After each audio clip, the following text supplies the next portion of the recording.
Hey, good afternoon, everyone, and welcome to the Pitkin County Board of County Commissioners regular session on Wednesday, July 14th.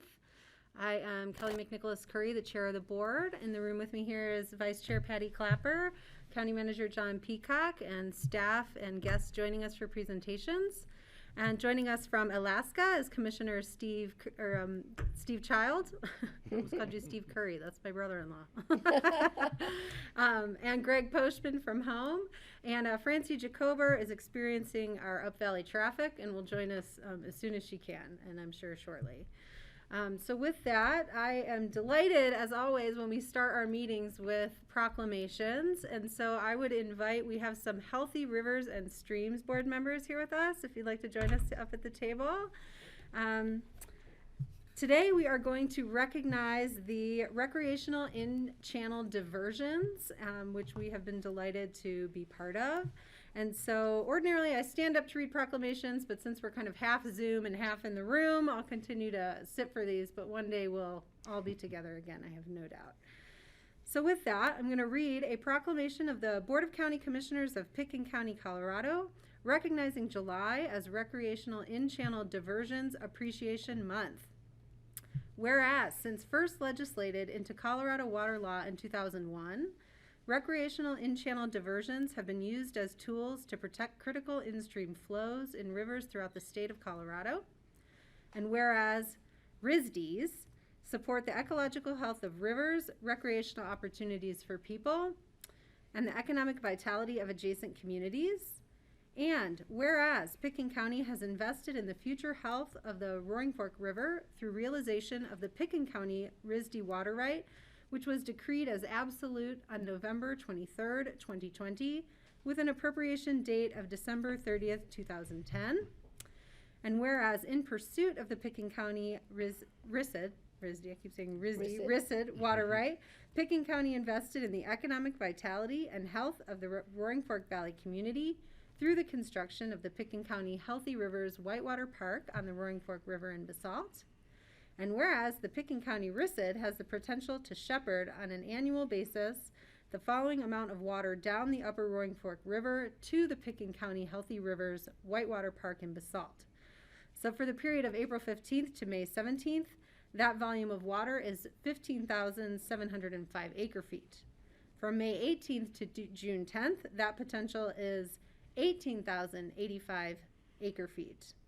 From June 11th to June 25th, 40,156 acre feet.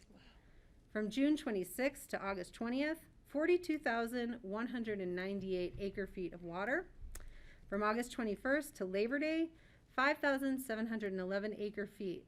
So the total RISD right that can shepherd water down to the Healthy Rivers Whitewater Park in Basalt is 121,855 acre feet. And just as a side note, an acre foot is the amount of water that can cover about a football field up to a foot. Just visually, if that helps. Whereas citizens, local and statewide, would benefit from an increased awareness and understanding of the RISD mechanism that protects the future health of our beloved Roaring Fork River and many other rivers throughout the state of Colorado. Now therefore be it proclaimed by the Pickens County Board of County Commissioners that July is RISD Appreciation Month in Pickens County for recreational in-channel diversions. And dated today, July 14th, and I am going to pass this over here to Chris Wheatley, who is one of our board members of the Healthy Rivers and Streams Board. And I'll invite you to say anything about the RISD. And thank you. Well, I'm very happy to be returning water back into the Roaring Fork River. And RISD does that. And as I mentioned earlier, I think the next step is to allow natural features to qualify as river and channel diversions as well. Currently, like Slaughterhouse doesn't, and hopefully we can get that changed and have more and more of our water stay here instead of going to Lake Mead and evaporating, which seems to be alternative. And I would be incredibly remiss if I did not thank our county commission and our citizens for being so supportive of our Healthy Rivers and Streams initiatives and keeping our water here. It's a wonderful thing. Thank you so much. Thank you for your time and service to being on the Healthy Rivers and Streams Board. And our board members, shout out to them. They handle me very well. And John Ely for his wisdom and advice. And of course, we've got Lisa McDonald. Oh, absolutely. And thank you for a new position. Yeah, we're going to be looking for that. More and more to come, I hope. And sit tight, because I know individual board members always like to recognize the work. So I'll see Greg Postman. Go ahead. It's nice to see Professor Wheatley in attendance there today. I'm sorry I'm not there to harass you in person, but it's nice to see you there. I had an interesting thought the other day, and I really appreciate the Healthy Rivers Board's initiative to start recognizing natural features in rivers, and I think that's perfectly appropriate anything that has value as a natural feature should certainly be considered, and I look forward to that conversation. I did want to point out on, as you mentioned, Slaughterhouse Falls. I'm not convinced that that's a natural feature. I think it was created when they ran the railroad through. If you look at the Rio Grande Trail, you'll see that a bend in the river was actually cut off, and it forced the river up against the cliff, and I believe that's what created Slaughterhouse Falls, or at least moved the river channel far enough over on that cliff to that pour-over, which I might add I've kayaked over many, many times and occasionally end up upright at the bottom of the falls. But I think that's an unnatural feature, and the reason it's such an abrupt fall is because it has only been eroding for the last 100 years or so. Just an interesting thought. So it's possible that could qualify as a man-made feature in a discussion if we're trying to get arrested in a location like that. But I digress. Thank you for bringing this forward, and congratulations. Oh, thank you. That was fascinating. Thanks, Greg. Other comments? Steve? So I want to correct a statement that Chris made about the water going down to Lake Mead to evaporate. We actually want the water to run down the Roaring Fork River. We want to keep it on this side of the Continental Divide. It ultimately goes into Lake Powell and then some of it into Lake Mead, and a lot does evaporate. But I'd rather have it going down the Roaring Fork River and evaporating from Lake Mead than going through tunnels to the eastern slope, because we can make a lot of good use of the water, free-flowing water here in the Roaring Fork River. Oh, absolutely.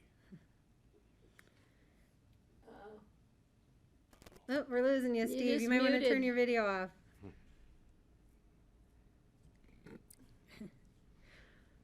All right, well, I'll just jump in here too to just take a opportunity, to plug the fantastic work of our Healthy Rivers and Streams board, and also to I'm going to share my screen quickly because, the RISD only exists if people use it. So for a whitewater park, we need people to be playing at the whitewater park, and there's currently a social media campaign called Paddle with Purpose. And you all can go on and share your pictures and videos onto hashtag RICD Fun Dial, and we'd love to see those. So please do that if you are playing out in the Basalt Whitewater Park. Thank you. Very cool. Paddle with a purpose Yes. for the month of July, and therefore be safe, please. Okay. Any other last thoughts here? John Ely, did you want to make any comment? No, I'm glad, Chris, you had a chance to come to the meeting. Thanks. Thanks for. Yeah, come to more. It's always great to see you. And where's Lisa today? Lisa's dealing with some family issues that came up. Okay, well, we missed seeing her smiling face, Absolutely. and I miss, she's got to send me some more osprey pictures. I know she's been out there taking them. All right. Well, I thank should you have all. missed. This was her idea. This is I our know. new hat. That's Yeah. our And tenure. the osprey is on there. And as I That's learned, our bird. Yeah, it hovers. Oh, they're so cool. They're so cool. All right. We'll send our best to all your colleagues on the board, and thank you. Thank you so much. Okay.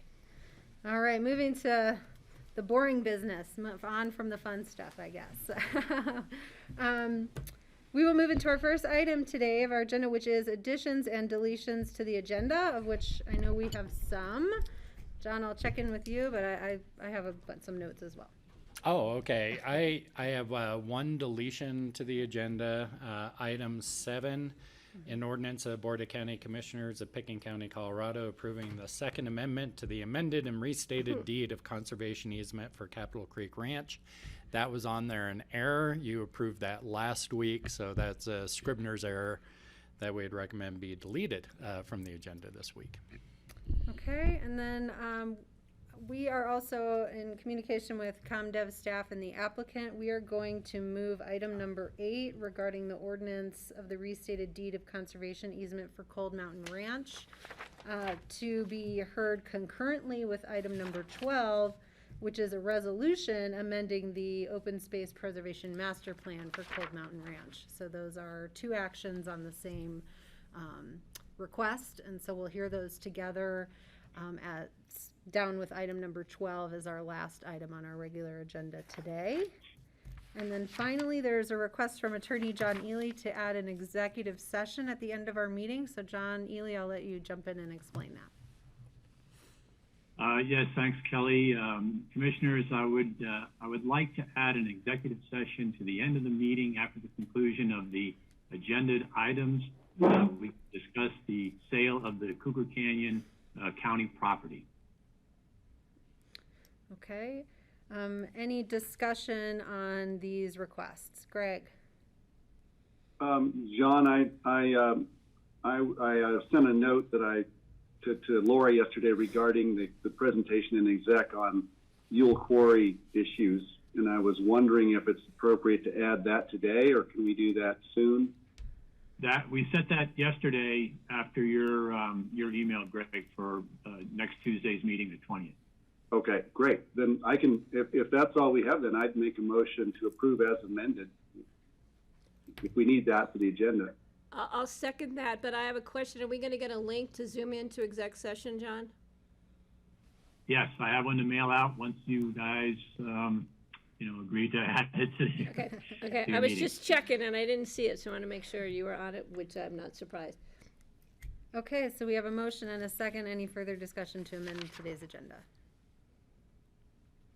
Okay, seeing none, all in favor, please say aye. Aye. Aye. Aye. Okay, thank you all. Okay, now we will move on to public comment.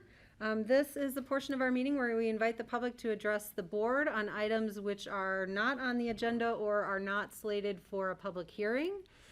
Please feel free to call in now, or if you are on the line, go ahead and press *9 to raise your hand, or the raise your hand function, and we will recognize you and give you 3 minutes.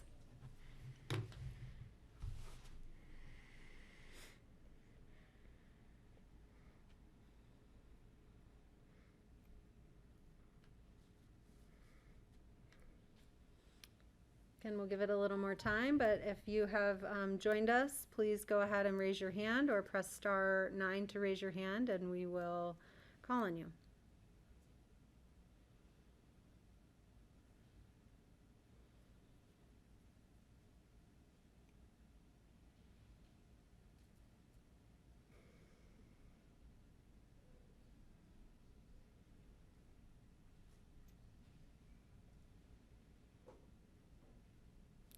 Okay, I'll note we have several folks in the room who I know are here for specific items rather than public comment, so I'll go ahead and close the public comment period now. And I will move on to the to commissioner comments today. Commissioners, Patty. Yes, I want to think everybody is as happy as the rest of us are about the rain we're receiving, not only for wildfire issues, but it's clearing the air for the fires. And I mistakenly thought the smoke that we were seeing was from the fire up in Routt County, but apparently it's a combination of that and the wildfire burning north of South Lake Tahoe, which is where I came from before I was here. So beautiful part of the country, and I hope that they're starting to get that fire under control, but it's been very significant in the acreage that it has burned. Lots of dead trees in that neighborhood and dry forests, so we hope everyone is safe in those neighborhoods. I do want to thank our local angler community, especially the professional fly fishing guides. They have voluntarily been not taking clients out during the heat of the day because of water temperatures and the fragility of the habitat for the fish population. They're very susceptible to warm water and any other stress factors, so I want to thank them for taking that action. And I know they're still doing guides and encouraging fishing in the mornings and in the evenings when the temperature's cool. They do actually take the temperature of the rivers before they do any fly fishing activities. So I want to thank them for that, for protecting our gold medal fishing waters. And that's pretty much. I want people to be safe. Traffic is heavy.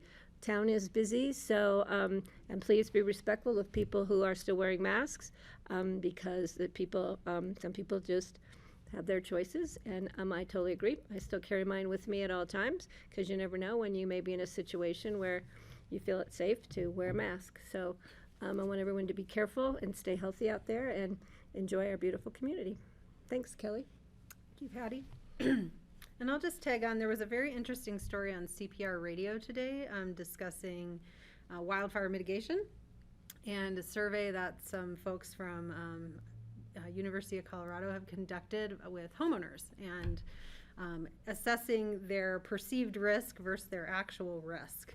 And it was really interesting because the people they surveyed felt, 80% felt that they were not at significant risk for wildfire, while conditions on the ground showed that 85% of the community was at significant risk for wildfire.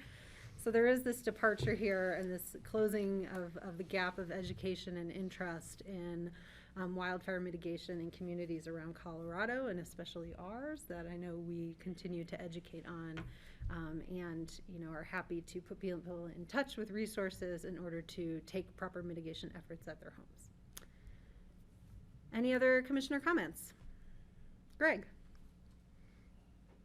Yeah, thanks, Kelly. I'm hoping if you can forward that CPR article, or I'll look for it. I'd be really interested in seeing that. I just wanted to mention a couple of articles. One is the good news for world travelers, that Italy has banned cruise ships from entering the canals of Venice. And there's a several powerful photos that show how these cruise ships completely dwarf the city of Venice, Italy. But they've realized that it's causing an environmental catastrophe, and also a human catastrophe, because the cruise ships are helping flood and erode the actual city itself. So they've decided to ban them.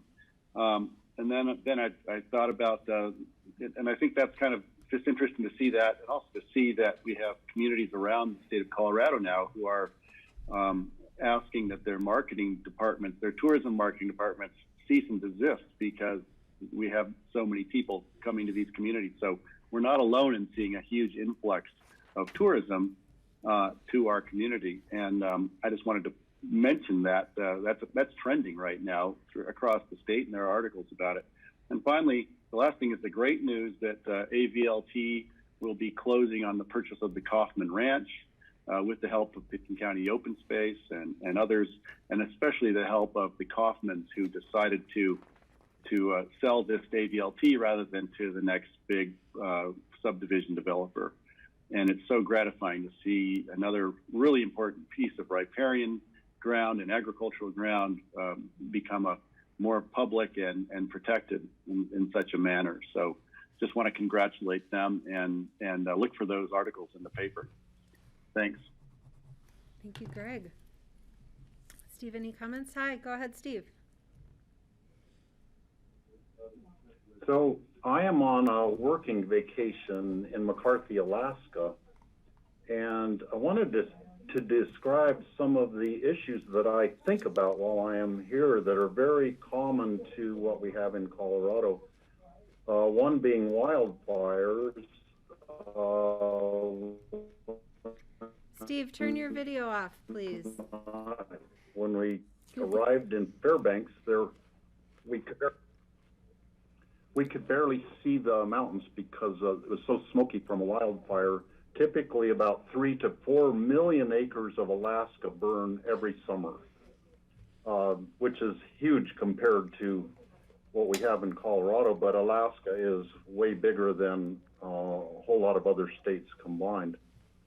Also, there are lots of wildlife issues here with wolf, bear, and moose interactions with people that are common things that we're seeing more of in Colorado. Also, there's the General Aviation Airport here in McCarthy that I'm able to observe kind of the operation of that and make comparisons to our operation at the Aspen-Pitkin County Airport. And one last thing, there is an old general store that's in McCarthy called Wrangell Mountain Center that has a lot of similarities to our Emma store that the county owns down in Emma. So I'm, drawing comparisons and kind of thinking about some of the issues that are common to what we're facing in Pickens County while I'm here. Thank you. Great, thanks, Steve. Appreciate the visual description. Okay, and we will. Hi, Francie. So Francie is joining us. We'll give. Francie, we're on commissioner comments, and I'd like to give you the opportunity, and we'll give you a few minutes to get set up as you need. Can I say something about traffic and Aspen? Absolutely. Aspen being full? Is the canyon still closed? Is that what's going on? No, the canyon's open. I don't think so. It's, Main Street is packed both directions. No, it's, not to mention from the airport in. It's really crazy. That's my commission comment. Well, and if I remember correctly, summer tourism is fed more by road traveled visitors, right, than winter tourism, if I remember Yep. that correctly. But right now, our airport's full and our highways are full, so they're getting here however they, and the buses are full. The garage is full. Yeah. Can't get into the garage. I drove around for, I don't know, 15 minutes trying to find a parking place. And I'm parked at Community Banks. So I don't know if I'll I'll call get. over there and put in a good word for you. They know where to How'd you find get into that parking lot at Community Bank? It was a little tricky. That parking lot is a disaster and it hasn't even started yet. Yes, I did put my parking pass out, just sort of asking for mercy. Yeah, it's pretty crazy. Well, we're glad you're here. We are glad you're here. Yes. And Not we- sure how much advertising we want to do to bring more people to Aspen. Greg was just saying that. Well, and I think John, did you get the invitation from ACRA, the Aspen Chamber, to participate in their marketing, their destination marketing Yes. discussion? And my comment to them was, you should ask the people who live in this community how they feel about marketing this destination any Yeah. more than we have. And that was not well received, but I said, we need to be looking at that because we're ruining the experience for our visitors and our locals. Because it's just too much, but it's all across the Rocky Mountain region, and in the Front Range, it's everywhere. And well, I'll tell you how it is when I head to Big Bear Lake, California this next week, and it's probably the same thing there. So I'm staying at the little lodge we're staying in by the pool. Are you driving? No, I'm flying. I wish I was driving, actually. Hi, John. Hi. It's your first meeting we've Right. had since we started. A preview to some of our growth conversations. big preview. That we will be teeing up this fall for next year. But we're grateful for the rain. Okay, so let's move on to the consent agenda. Are there any items that commissioners wish to pull off? We have the minutes of June 23rd, a ratification of the assessor's recommendation on abatement petitions over $10,000. And Larry Fite is here to answer questions if we want to pull that item, and approval of the 2020 comprehensive annual financial report. We have both Ann Driggers and Liz Woods here to answer any questions if we wish to pull these items. I'm looking. Okay. I am comfortable moving the consent agenda as a whole with all three items. So I would do a motion, but I didn't know if Liz and Ann would like to say anything or just pass out the light reading material they brought to the board. Okay. In case you want hard copies, we do have some for the BOCC and John. Okay. She's showing us the annual audit, and it's how many pages? 180? So we'll go ahead. Yeah, Liz, come on up. Pass out our Oh, pretty thank you. paper copy, and I'll hold it up here. Thank you. This is the culmination of lots of Thank hard you. work by our finance department. But there's not any pictures. Does the prescribed format? I did the best I could with the cover. Thank you. Beautiful. And For those who didn't hear that, they do not have editorial latitude to add pretty photos throughout I'll tell you, this our document. finance director, Ann Driggers, is an amazing photographer. Yes. If any of you are lucky enough to get her photos, they are breathtaking. Yeah. And they're not photoshopped, they're the real live photos that she gets up in the middle of the night and takes on some trek somewhere. So if there's, yeah. Greg or Steve, would you like physical copies? No, thank you. We'll leave one for Steve, would you? Steve. You're on mute, Steve. Yeah, I'm okay. Okay, then I will look for a motion to approve the consent agenda, please. We just, So moved. Okay, second, I think I already Second. did that. you said to move it forward, I didn't hear a Oh. motion. So Greg moved and Patty seconded. Any further discussion? We're good. Seeing none, all in favor, please say aye. Aye. Aye. Aye. Thank you. Thanks, Larry. Good to see Okay, you. thank you, staff, for Tell all your hard Julia we work. didn't have any questions. All right, we'll move on to individual consideration items. These are first readings set for public hearing on July 28th. And the first item is a resolution of the BOCC approving an amended intergovernmental agreement between Pickens County and Aspen School District, Aspen Valley Hospital, and City of Aspen for the purchase of vital mental health services. And I know we have staff here from to come up and present on this item. Where would you like to begin? Yeah, you come over and join me. Yeah.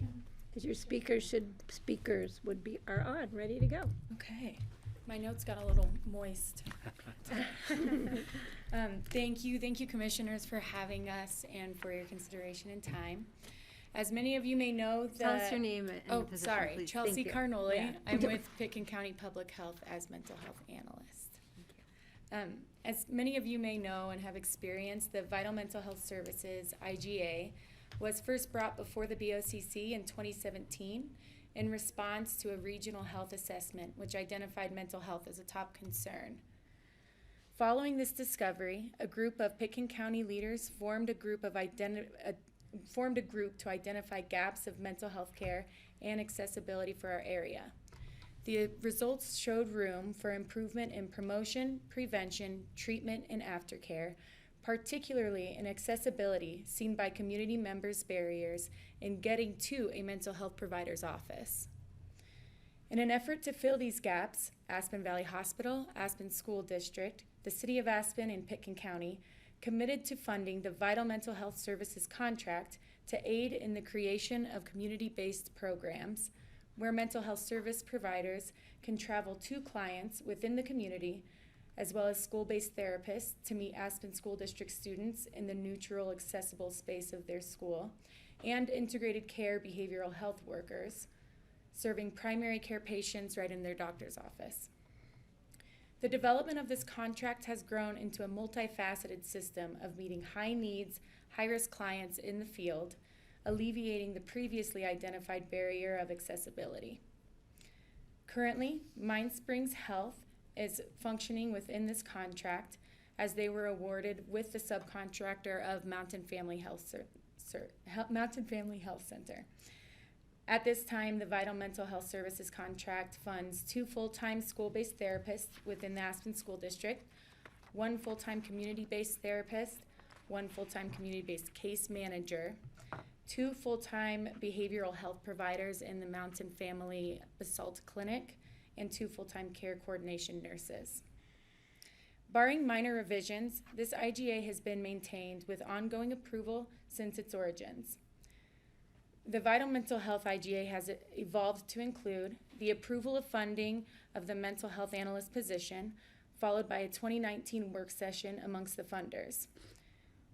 Also, an increase in funding provided by tobacco tax to allow more robust staffing in the community-based and school therapist programs back in 2019. Today, we are asking for approval from the county commissioners to allow a formalized process of spending and holding of excess fund savings, which have been accumulated by the funding organizations invoicing below the proposed budget. The intention for holding spending funds will come from the presentation of community needs and mental health program opportunities as assessed by the mental health analyst and updated community assessments. Additionally, this IGA revision includes an update to in-approval term limits, which will change the annual approval process to an auto-renewal process, which would allow the funding organizations to agree to continuance upon collective approval established during an annual review. The requirement for BOCC approval is maintained per IGA revisions and updates with this new request. As we've all been made aware, the hiatus of expected functioning during the past 1.5 years has caused disruption in intended work as well as our collective and individual mental health. COVID's impacts on our community's well-being is now proving to be an exacerbation of already significant mental health concerns for our area, including substance use disorders, depression and anxiety, suicidality. Each of these issues include all ages and demographics. In recognition of the dire need for mental health assessment, analyzation, and subsequent programming, we ask that the commissioners approve of these changes, benefiting the continuance of the Mental Health Services IGA, thus the continuance of effective programming currently in practice. Well done. And I will note your packet was really well written. Yeah. Okay, questions for Chelsea? Patty? I just have discussion. I'm supportive of you being able to utilize the excess funds with an assessment. I think that's very appropriate. And as far as we frequently allow contracts or IGAs to roll over annually, unless you feel that there's an issue that you want to bring back to the board. You're always welcome to come back to the BOCC for continuance or changes to any IGAs that you feel that the Board of Commissioners would want to know about. We're very open to that. And is there a review process that will involve you, John, or the Director of Public Health, or? So I do review all of the documents and then budgetary recommendations. Okay. So yeah, I'll be going through that with public health staff and the director. And then you can always kick it to us because you know where to find us. Yeah. And sometimes vice we're not versa. sure where to find you, but we're working on it. So yeah, I'm very supportive of. It's been a great program, and we really appreciate it. And we know that it's been tough over the last 18 months, 2 years, and we're going to see that for a while. So the community, it needs the support and whatever we can do to help people heal mentally, physically, socially, emotionally, financially, we're there. So thank you. Thanks, Patty. Other questions or discussion items right now? I'll jump in.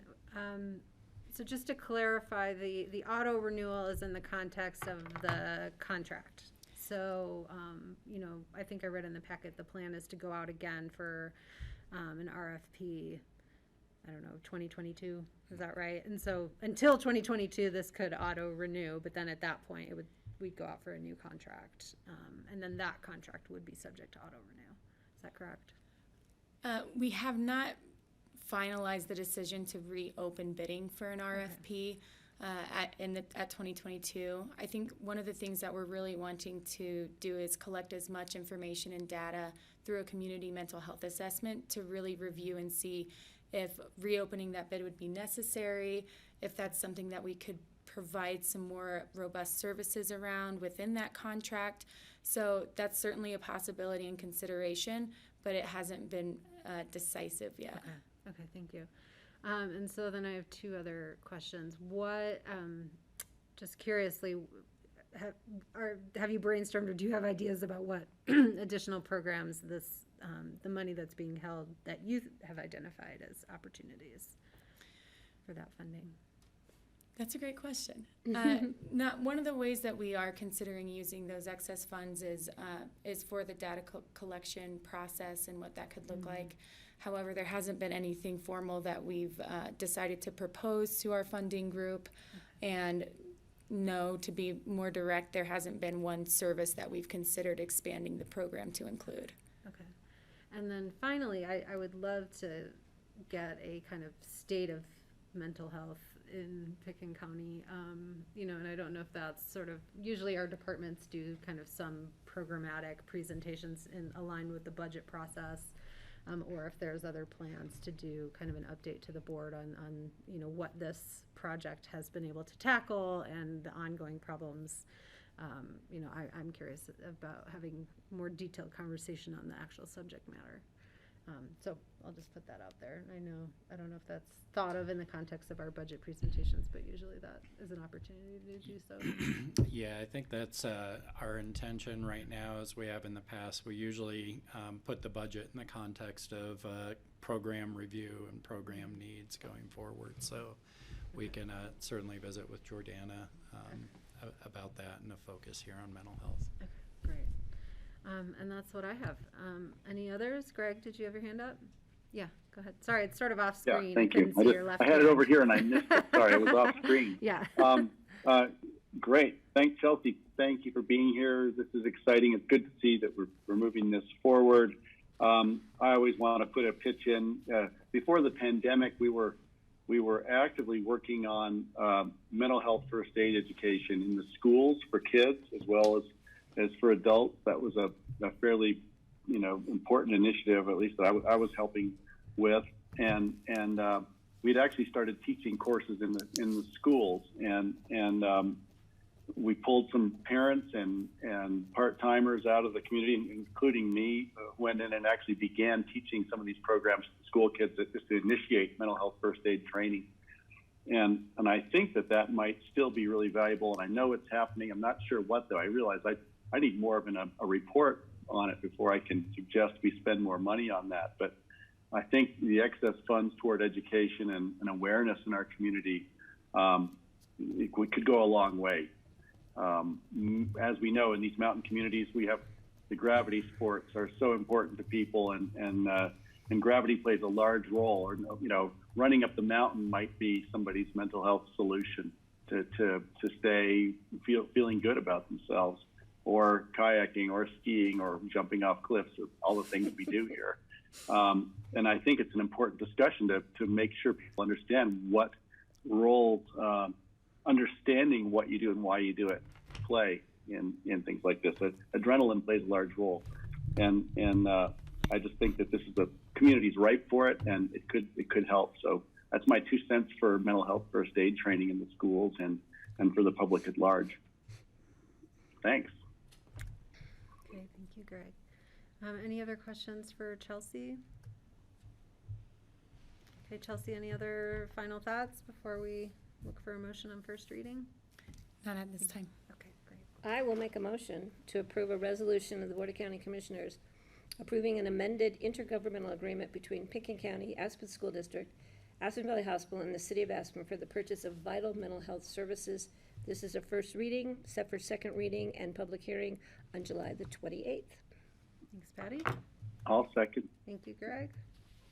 Thank you. Any further discussion? Okay, seeing none, all in favor, please say aye. Aye. Aye. Thank Aye. you. Come on in. It's good to see you. Okay. Thank you. Good to see you too. All right. Thank you, ladies, for all your hard work. Nice seeing you. Thank you so much. Okay, we're moving on to item number 5, an ordinance of the BOCC approving a form of a lease agreement for county-owned housing fund units and authorizing the facilities director to enter into and renew lease agreements with lessees of the housing fund units. And Jody Smith, our facilities director. Hi, Jody. Beautiful plants there behind you. I know. Afternoon. Yes, Jody Smith. So we're having a hard time hearing you. I don't know if you can get a little closer to your microphone. How is that? Or Turn your volume. can you turn your microphone volume up? I wouldn't know how to tell you to do that, but maybe Andrew can. Just the whole volume on your computer, if you want to try to turn that up.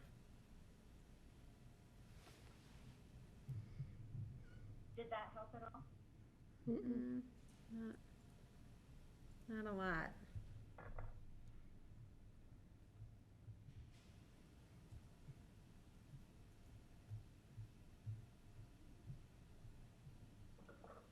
Did she have earbuds? Maybe she unplugs that and just speaks directly. Did that help at all? No. Not a lot, no. Andrew, where are the microphones located? Is this a PC or a laptop or a desktop, Jody?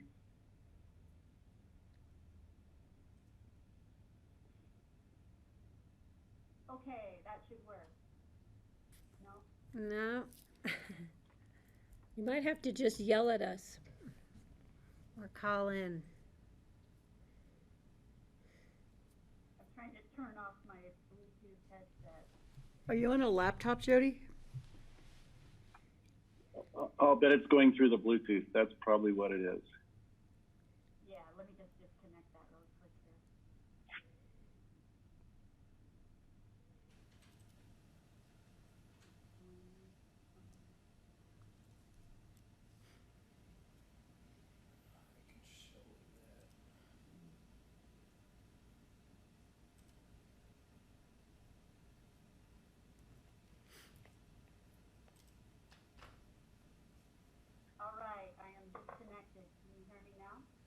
No.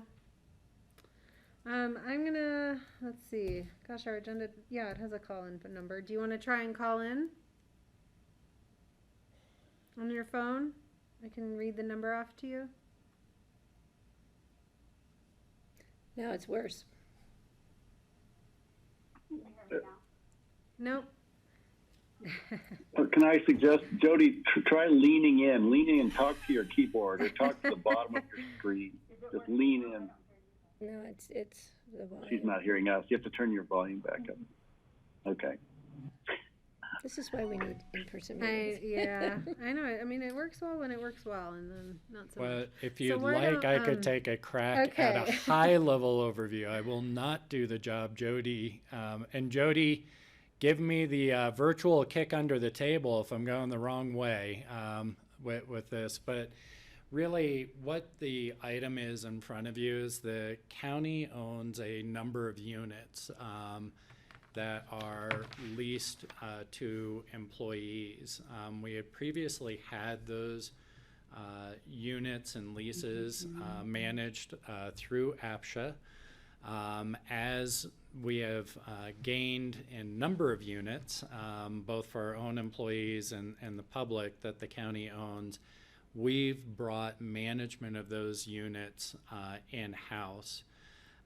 What staff is requesting from the board in this agenda item is a standardized lease agreement that can be signed by staff, as the leases tend to, of course, end and start up again at different times during the year. And so it just streamlines the process for entering into leases for employees and for staff, versus going through a two-read agenda item for each individual lease. The board approves a lease in form and authorizes staff to enter into it. Okay, I have. Patty has a question. Go ahead. Yeah. This lease before us is just for the units that are leased out to county employees, because it specifies in here your term of employment with the county. That's correct.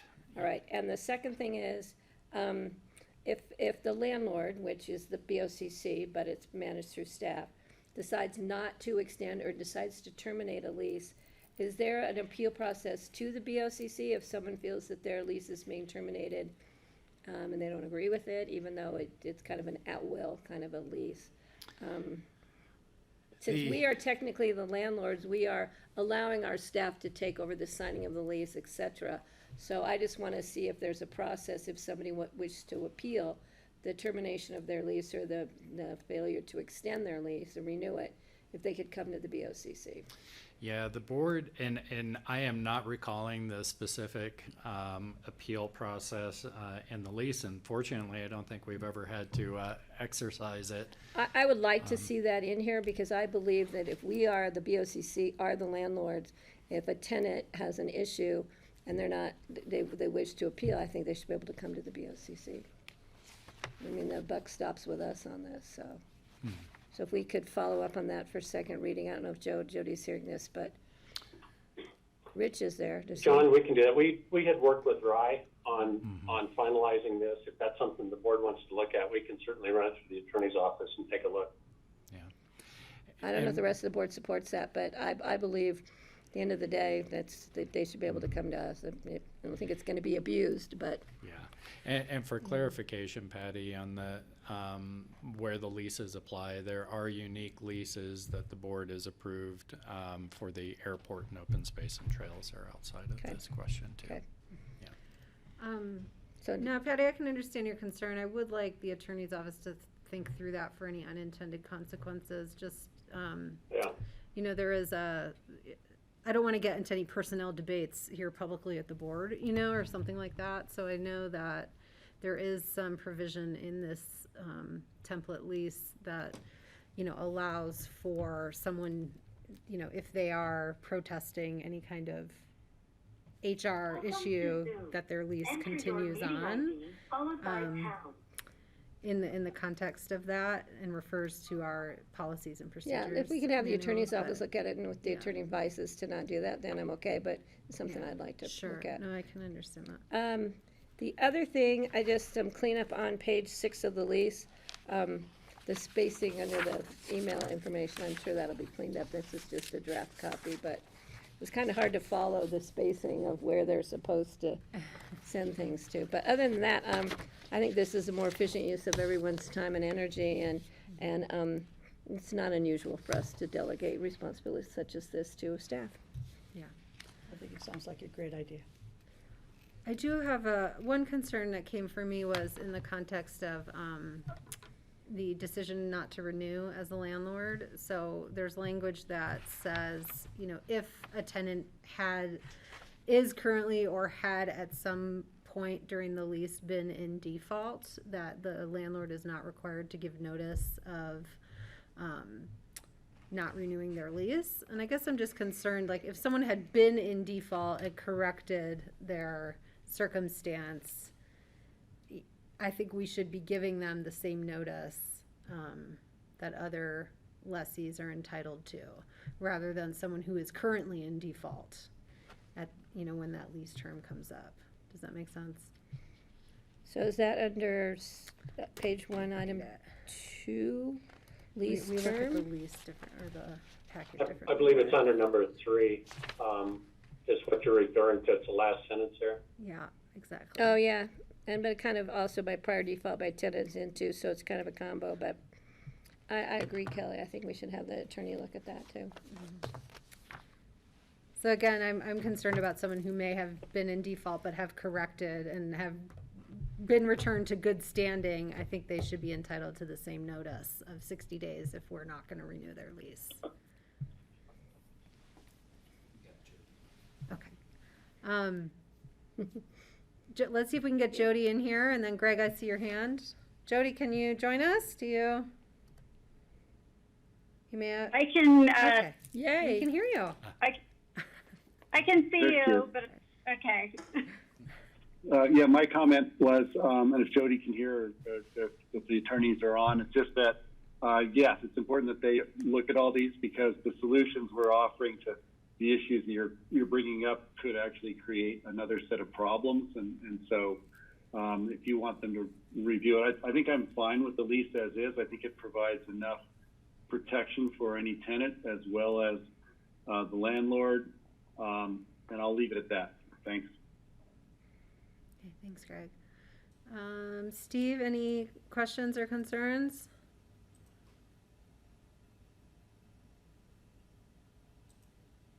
You're okay? Okay. See him giving us the A-OK symbol. So Jody, I'm not sure how much of the discussion you were able to hear. Are there any points that you want to hit to make sure we've covered them? I think I just wanted to make sure that the board understood that these 14 units are still going through the APSHA pre-qualification process, but that is all that they do is pre-qualify, and then everything goes through the county, and that the airport open space have their own processes. I think I just wanted to make sure that that's different, and that we're looking to authorize the facilities director to enter all these new leases along with renewing in the future, and then coming back to you once a year, kind of giving you a report out on that instead of coming to you 13 times a year if they're turning over quickly, just to minimize that impact. Yeah. That's all. Thank you. Okay, I'm not seeing any further questions. This is first reading, will be set for second hearing, for public hearing on July 28th, and I will look for a motion, please. I'll make a motion to approve an ordinance approving a form of lease agreement for county-owned housing fund units and authorizing the facilities director to enter into and renew lease agreements with lessees of the housing fund units. Thanks, Jody. Second? Oh, I'll second. Thank you, Greg. Any further discussion? Seeing none, all in favor, please say aye. Aye. Aye. Aye. Okay, and Jody again, moving on to number 6, an ordinance of the BOCC approving space number 20 lease at the Phillips Mobile Home Park. Hi, Jody. Yes, hi, thank you. So we came before the board a couple of months ago, and you approved a standard lease. At that time, we did not request that those leases be signed by the facilities director unless they're only being renewed. So if they're new, they come to you every time, and then renewals, I have the authority to just renew those. This is a new rental or a new lease. We did have the tiny home vacate and it sold, and this is our new tenant. And so following the process, we're here to get this lease approved by the board. And that's all I have. Okay, thank you. Questions for Jody about this new lease at Phillips?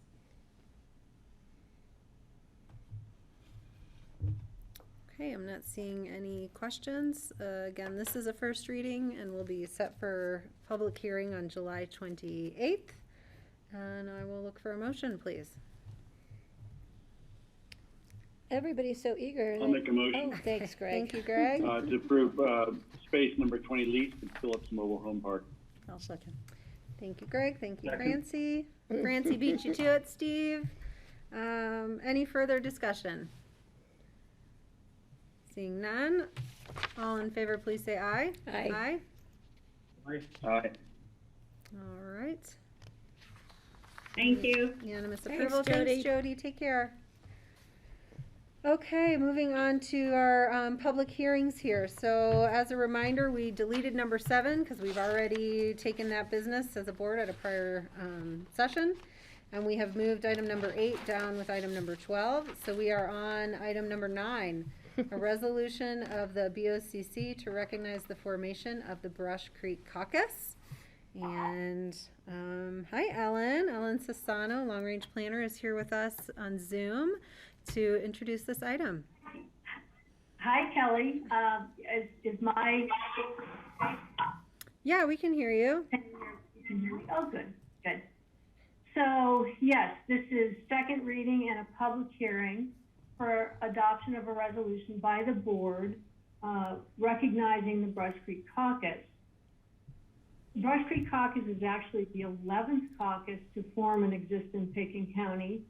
And as Kelly said at first reading in June, I think it was appropriate. Kelly, you said that caucuses are a great example of representative democracy at its best in Pickens County. And the caucuses provide a forum for a collective voice for electors who wish to weigh in on land use issues, master plan development, and the like, really any issues that a neighborhood believes has an impact on them. And so I'd like to put up a couple of maps that identify the Brush Creek Caucus area boundary for those in the audience who may not be familiar with it, and then leave plenty of time for questions and or for caucus representatives who are, I saw at least one attending the meeting, who may wish to address the board, and then I'll wrap with staff recommendations. So if I may,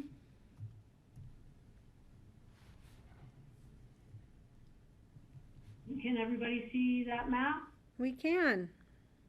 Yes, okay, so when I said there are 11 caucuses in the county, I think they're all represented on this map, but we're gonna focus on the red area, which is the Brush Creek Caucus area.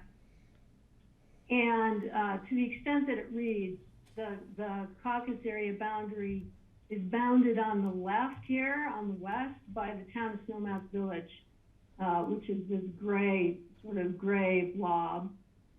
And then there's this red area is also a part of the caucus, though it's not directly connected to the remaining area.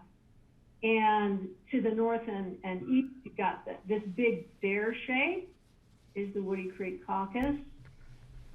And Highway 82 is running generally through here down to, so here's the municipal boundary for the city of Aspen. And then immediately south of the Brush Creek area caucus is the Owl Creek caucus here. And as you can see, you know, the remaining caucuses are, well, there are a lot of them. Not the entire county is covered by a caucus area, but this particular area is pretty well covered by Woody Creek, Emma, Snowmass Capital, Upper Snowmass Creek. We've got Maroon, Castle, and east of Aspen. And then way over in the corner here is a piece of the Crystal River caucus. And up in this corner is a piece of the Frying Pan caucus area as well. And this is the Brush Creek caucus area enlarged. I think everything's fairly clear here, just for some landmarks. The Brush Creek part, here's Brush Creek Road coming through, and again, Highway 82 running generally north and south in this area. The airport is right here, and Brush Creek Park and Ride is right here.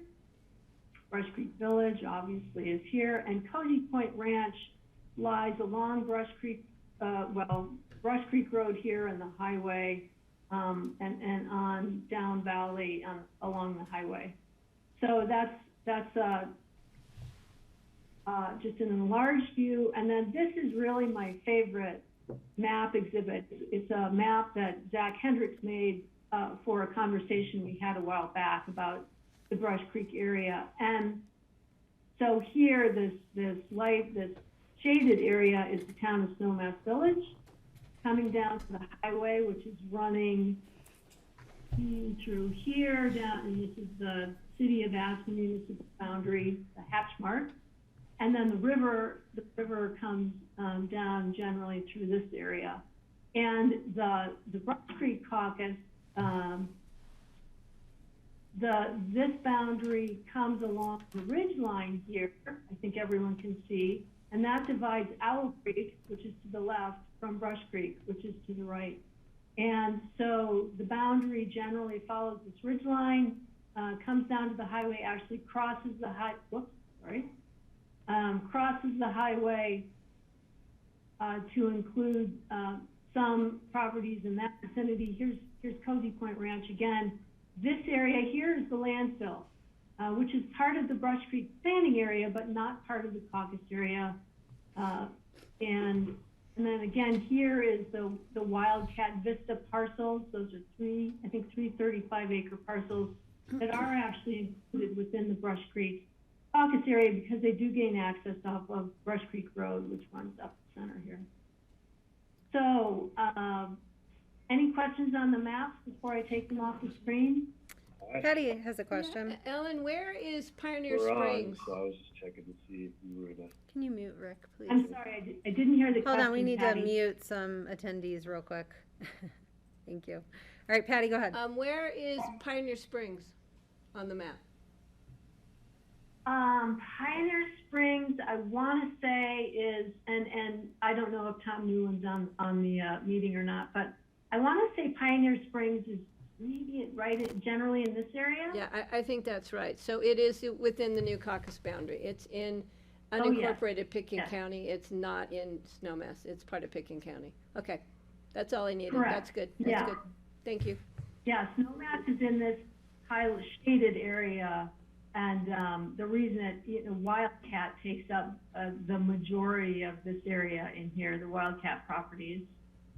Okay. So, but no, Pioneer Springs is within unincorporated Pickens County and not in Snowmass Village. Great. Okay, thank you.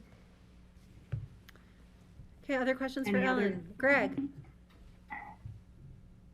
Yeah, thanks, Ellen. I'm just wondering about the large expanse of Sky Mountain Park, the former Drosty property up to the ridge, which is in the caucus area. Does that mean the elk herd that spends a lot of time in there will have a voice? Well, that I think they should, and that'll be up to the caucus. They have to establish their own bylaws, so they'll have the opportunity to give the elk a voice if they wish to do that. I think yeah. Well, yeah. I guess really what I was getting at is there any any consequence of us having that large expanse of land, which is managed by open space in this caucus area. And I don't know the answer to that. I did actually contact the open space and trails director, because I wanted to make sure at first reading, I think you raised that question. And so I spoke with Gary Tenenbaum, and he said there is open space property within other caucus areas, and they have never objected to inclusion, and so they have no issue with being included within the caucus area boundary. And I'm speaking for Gary. I hope that's not out of turn, but I did contact him, and that was the conversation we had. Okay. Greg, that's your caucus. You'll be the voice for the elk, no doubt. No doubt. But they don't vote, Greg. Just so you know, the elk do not have voting privileges. No, but they are rather vocal at night. Yeah, they are. They're very vocal, and they're my main advisors. They come and talk to me often. Okay, other questions for Ellen on the maps? All right, Ellen, keep going.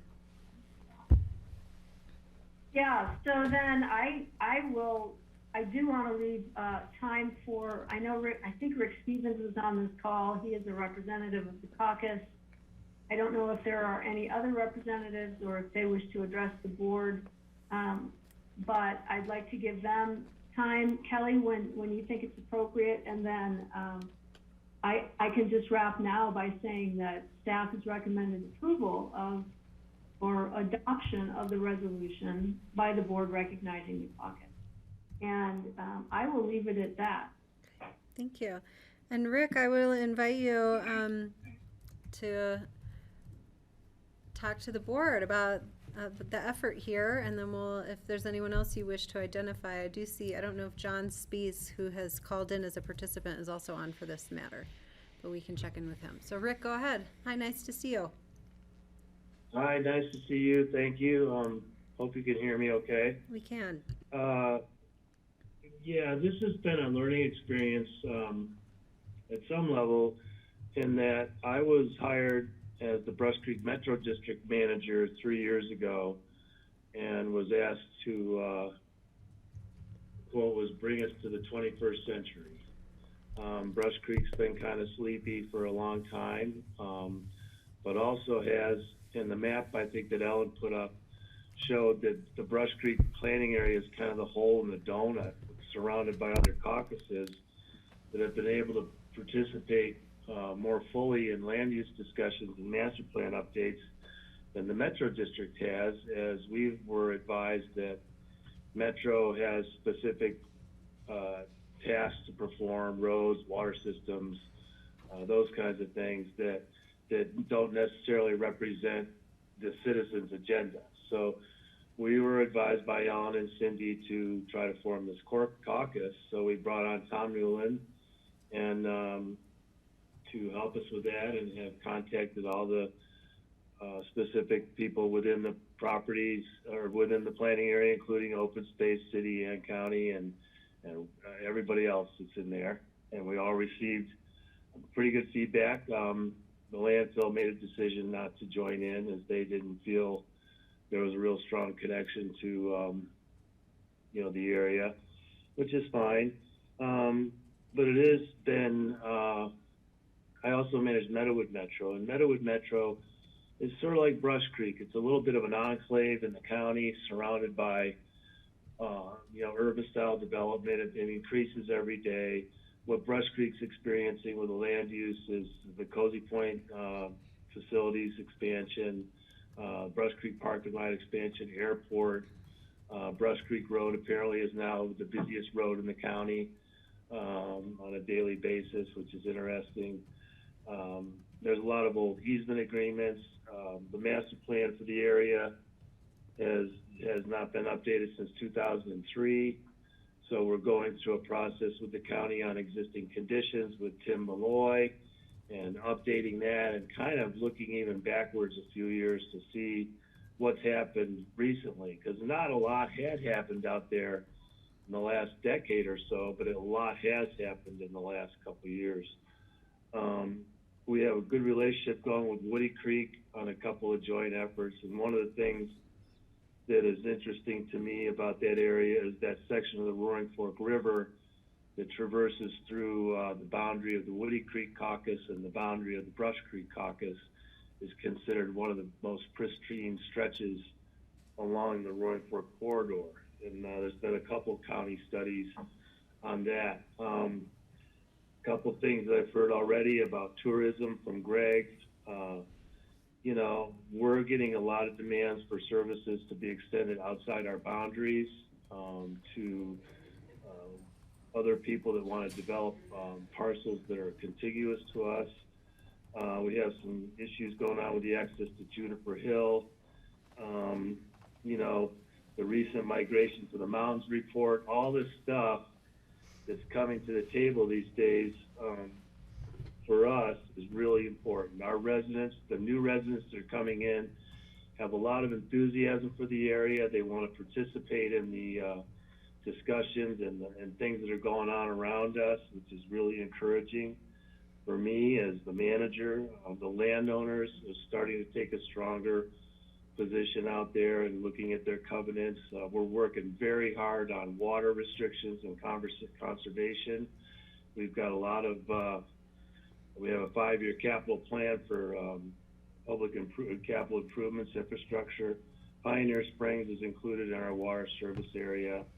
So we just have a lot going on, and by being in the caucus, I think that'll raise the awareness of the kind of community that Brush Creek is becoming, and you know, the relationships we're building now with the county are good. I mean, we're working closely with the city of Aspen as well on the Cozy Point application. So if this is going to help us to be able to have not a bigger voice, but more participation, I've got the authority to say, please approve it, and we'll get started on the rest of it. But it's a very interesting area right now, what's going on.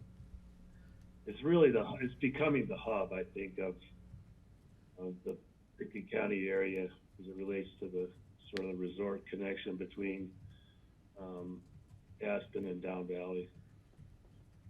Great, thank you, Rick. I learned a bunch during your talk, so thank you. Questions for Rick or comments? No, I'm not seeing any. Rick, do you see any other reps or proponents that would like the floor for a few minutes? I don't. Ellen and the guys did a great job sending out the Zoom invites and so on. I'm not seeing anybody else online. Tom Newland couldn't make it. He's been doing all the work behind the scenes to get this going, and we appreciate that. We have completely built a new staff for Brush Creek Village. We have a new civil engineer. We have a traffic consultant. We have an attorney looking at all our old easements. To Greg's point, we would really like to see a stepped up fire mitigation program in the county that's similar maybe to the weed management programs that you have. But I can speak for the board. There's five board members. I can speak for 7 or 8 citizens. One's a P&Z member. All of them have supported this through the whole process. And maybe it's just a rainy day and they're all, busy doing something else. I don't see anybody else. Okay, thank you. Greg? Greg might speak to it. He's heard a lot of feedback from us. Yeah, I just want to thank Rick, thank you, and I want to extend a thank you to Tom Newland, and then your Metro District, who you're working for, for making this happen. I think it's great, and as you point out, you hit the nail on the head with so many of the issues that we have in Brush Creek. It seems to be pretty busy out here, so I don't know if we should be the hub or not, but we are the best kept secret in the Upper Valley. So anyway, I appreciate it, and if we're ready for a motion, I would just make the motion. I guess we can continue the discussion, but I'd love to make the motion. I have to open the public hearing. Oh, there's a public hearing first. Sorry. Okay, thank you. I did want to say I think the formation of this caucus really will be helpful because, one, I think it's going to bring in Brush Creek residents to a greater extent. Our homeowners out here in our metro district haven't really been the most fully attended meetings in their infrequent past, and so I'm hoping this will help energize people out here. So it's a good thing. And as Rick points out, there are a lot of new residents who are enthusiastic about being brought up to speed and getting involved. So I'll save my motion for later unless somebody beats me to it. Okay. Okay.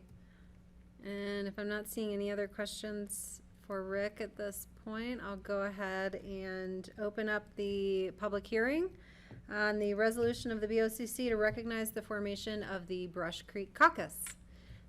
I do see we have one attendee. John, I don't know if you wish to raise your hand or press star 6 to unmute yourself. And other folks at home, if you are watching and you want to call in and comment, please do so now.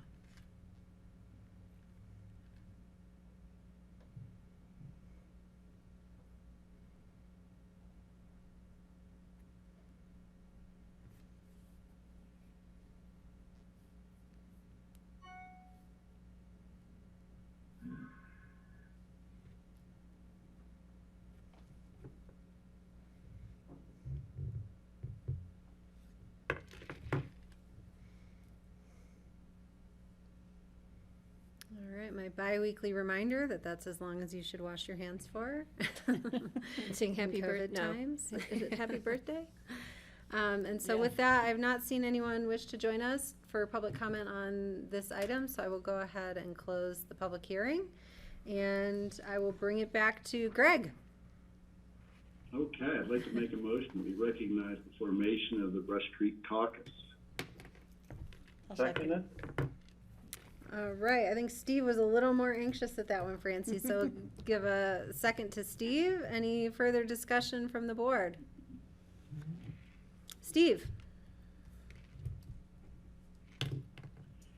So I just wanted to comment, I was very involved when the Snowmass Capitol Creek Caucus was created many years ago, and it's really neat to see that the caucus system is still alive and well, and that there is a brand new caucus being created now with people especially in the Brush Creek subdivision, and Greg and his neighbors being involved in creation of this. So congratulations to the Brush Creek community, and I wish you well on your caucus, brand new caucus. Thank you, Steve. Greg, did you have comment? Oh, I was only going to say my first motion unofficially as a member of the Brush Creek Caucus would be to propose that we have a Tour de France criterium here around the neighborhood featuring the latest winner of that recent Andorra Tour de France, Sepp Kuss, American at the Tour de France. Just had to get it in, but Brush Creek has the best hill climb and descent in the whole county. All right, and I'll just chime in, caucuses are really just such a great representation of small democracy, and which we all know can also get messy. So, I'm sure your conversations ahead will not always be easy, and we've seen from some other caucuses a real tension between the longtime and year-round locals and the new residents or part-time residents, and I think these tensions will play out in some of your conversations, and the county is responsible to hear from all of those. So I look forward to all of your contributions, and I wish you guys best of luck in your work and more to come. So with that, I will call the vote. All in favor, please say aye. Aye. Aye. Aye. Aye. Great. Thank you all. Thank you, Rick. Thank you, Ellen. Thank you very much. I will be seeing you around, no doubt. Thanks. Great. Have a good rest of the day. Oh, and Rick, we always are happy to come to your caucus meetings, so always feel free to extend the invitation to the board. I personally am very left out. I am the only commissioner without any caucuses in my district. So I'm always happy to visit others. We could adopt you, and then if you bring your beautiful baby along, we'll adopt you both. I know, he's a big boy now, so yeah. All right, well, We thanks. need a little more youth in the room, so, bring them Sounds along. good. Thank you. Thank you all. Thank Ellen, Thanks. thank you, Ellen. You guys too. Bye-bye. Okay, moving on to emergency resolution and confirmatory reading. This is a public hearing for our emergency ordinance authorizing the Pickens County Sheriff to impose and rescind bans on open fires and prohibition on the sale, use, and possession of fireworks in unincorporated Pickens County at any time during 2021.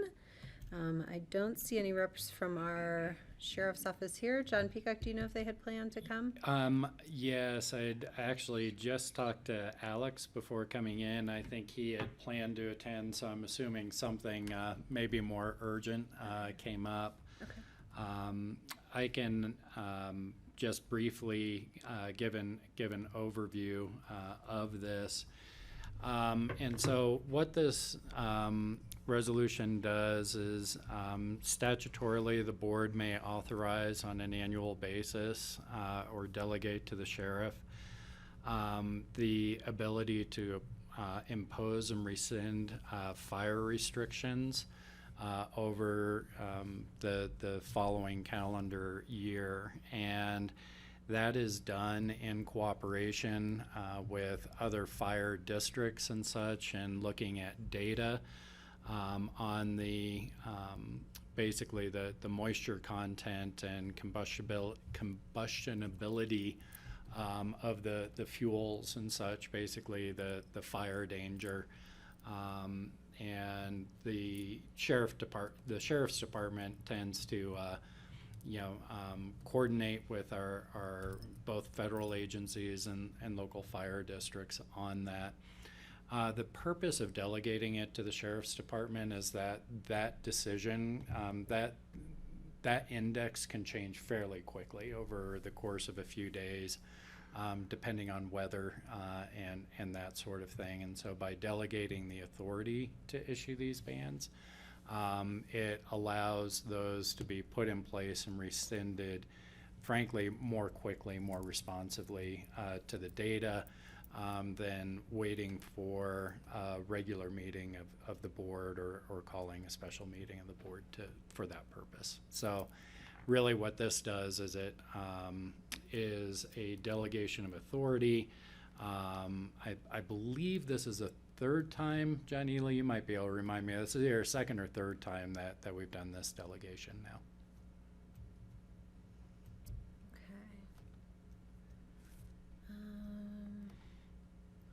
Okay. Questions for John?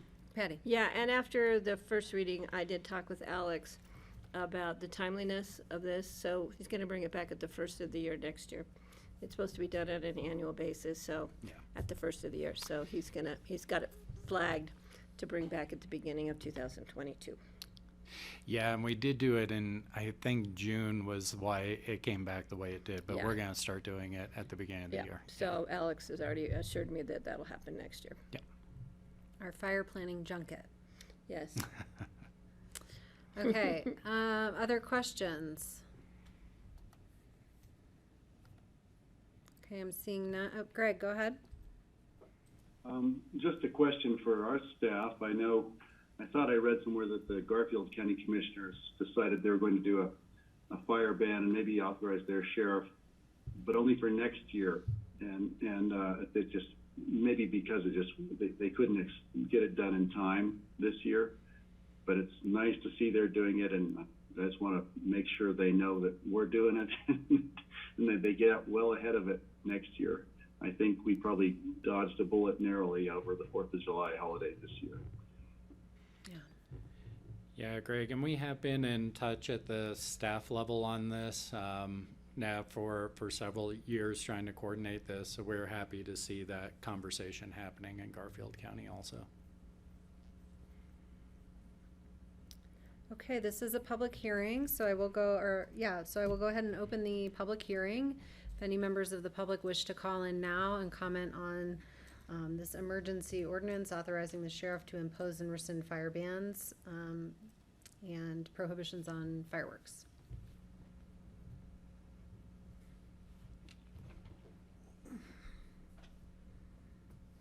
I did miss the blast coming off of Smuggler this year, though. And it was always literally my Yeah. wake-up call on 4th of July morning. We were back east, so my kids got to see fireworks and play with sparklers, Yeah. which was pretty fun. I haven't seen I have a fireworks in so question. long. Yes, If Greg. while we're waiting, just regarding the Smuggler Mine, because it's a mine, can they actually make a loud noise and not be covered by this ban imposed by the sheriff? Technically, Greg, Does I the think, mining operation have? yeah, I think you're right on that. They do have that kind of, because it is an operating mine. I think, and one year they did it anyway, and that was the year it was very loud and shaking windows. They kind of went a little overboard, as we know, one member of the mining crew up there can do.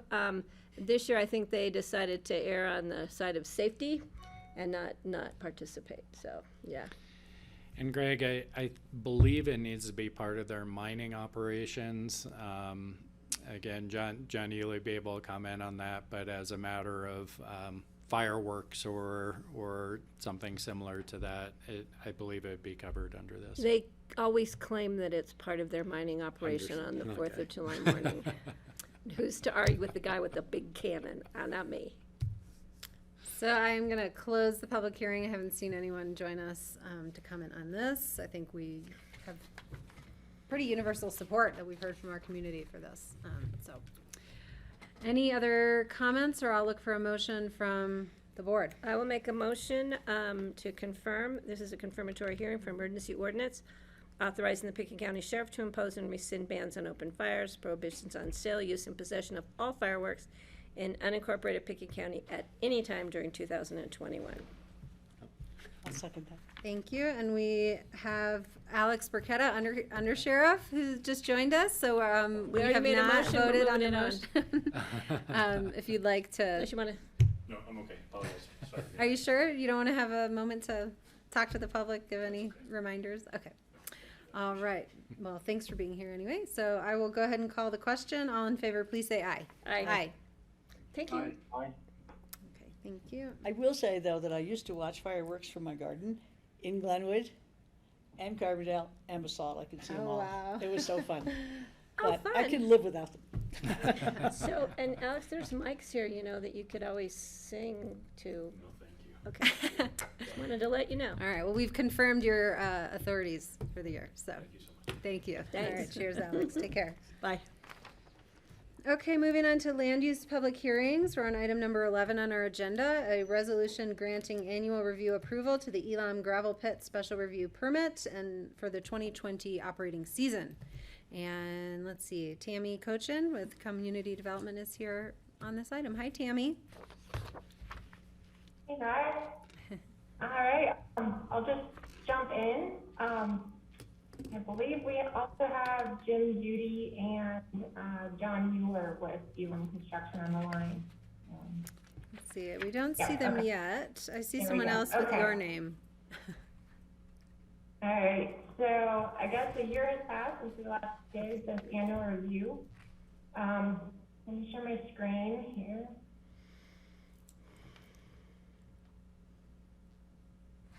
So on the screen, you should see the map showing the boundaries of the Elam property. Elam has operated this pit since about 1971, and they've had a permit with the county since about 1974. In 2009, the BOCC approved phase 2 and the 20-year extension for them to operate. In that resolution from 2009, there was a condition that an annual public hearing be held each year to review the previous activities from the year. So this review is done for several reasons. One is for the operator to demonstrate that they're in compliance with all the conditions. Two is to provide the commissioners the opportunity to impose new conditions. And three is for the opportunity for citizens to provide or, put in any comments they have. Additionally, this year the applicant is making the request to allow for a temporary modification in operation, which I'll talk about in a little bit here. I guess we also have to note that although it's we're doing this review for the 2020 season.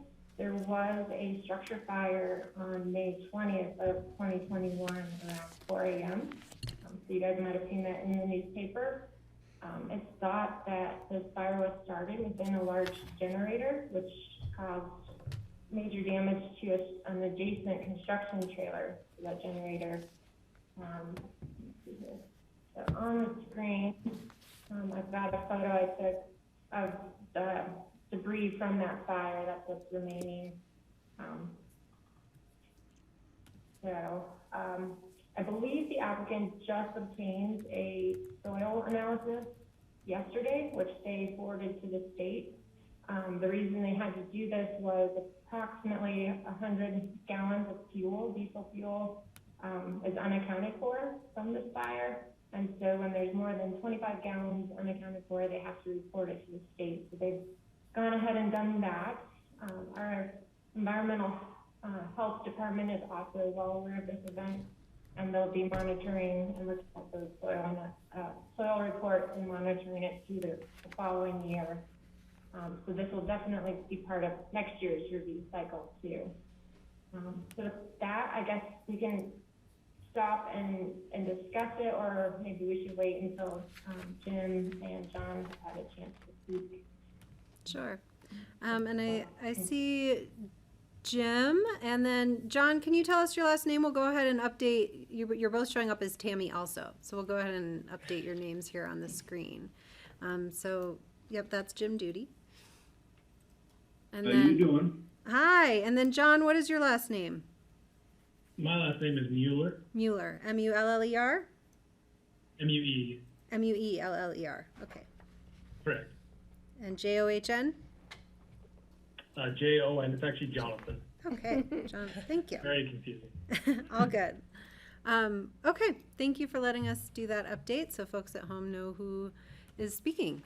And Mr. Duty, nice to see you after a couple years.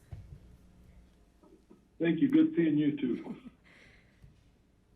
So, you know, with that fire, since we're just kind of talking about it, we're extremely thankful that, you know, nobody was hurt. And the Aspen Fire Protection District, along with our stellar employees, were able to contain and put out that fire. And nobody was hurt. And that's a wonderful thing. Good. I have a question. So maybe I'll just continue on, and we can go back to that fire at the end. Patty Clapper has a question. I have currently. I have Go a ahead. question. I know you've submitted soil sampling to try and mitigate the potential or the possibility of a diesel spill. My question is, and maybe you know or don't know the answer, is where will that contaminated soil that, if need be, removed, where will it go? Will it go to the Pickens County landfill into the hazardous waste soil spot? Or That could be determined. okay. There was about 63 tons of soil that was extracted, and now it's sitting on a tarp on our property there at the pit, not too far from where the fire happened. And we have tens of thousands of tons of RAP, which is recycled asphalt pavement. And one of the thoughts were, and we've floated it to the state, is that we blend it in with that RAP, and then we run it through our HMA plant and burn any contaminants out, and then reuse it. Okay. A recycled operation, basically. Okay.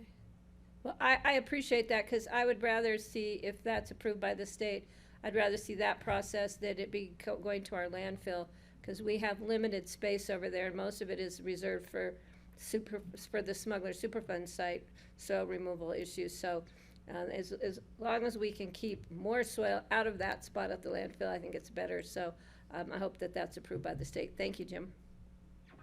Thank you. Okay, Tammy, go ahead. All right.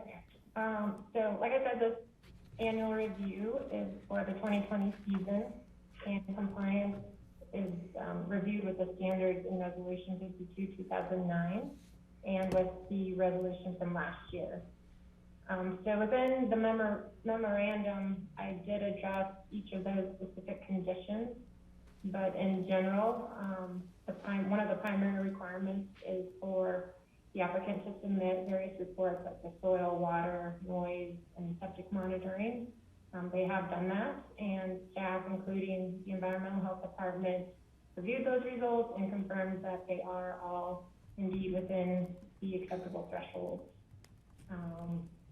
The second major component is the conditions in regards to where mining activities occur.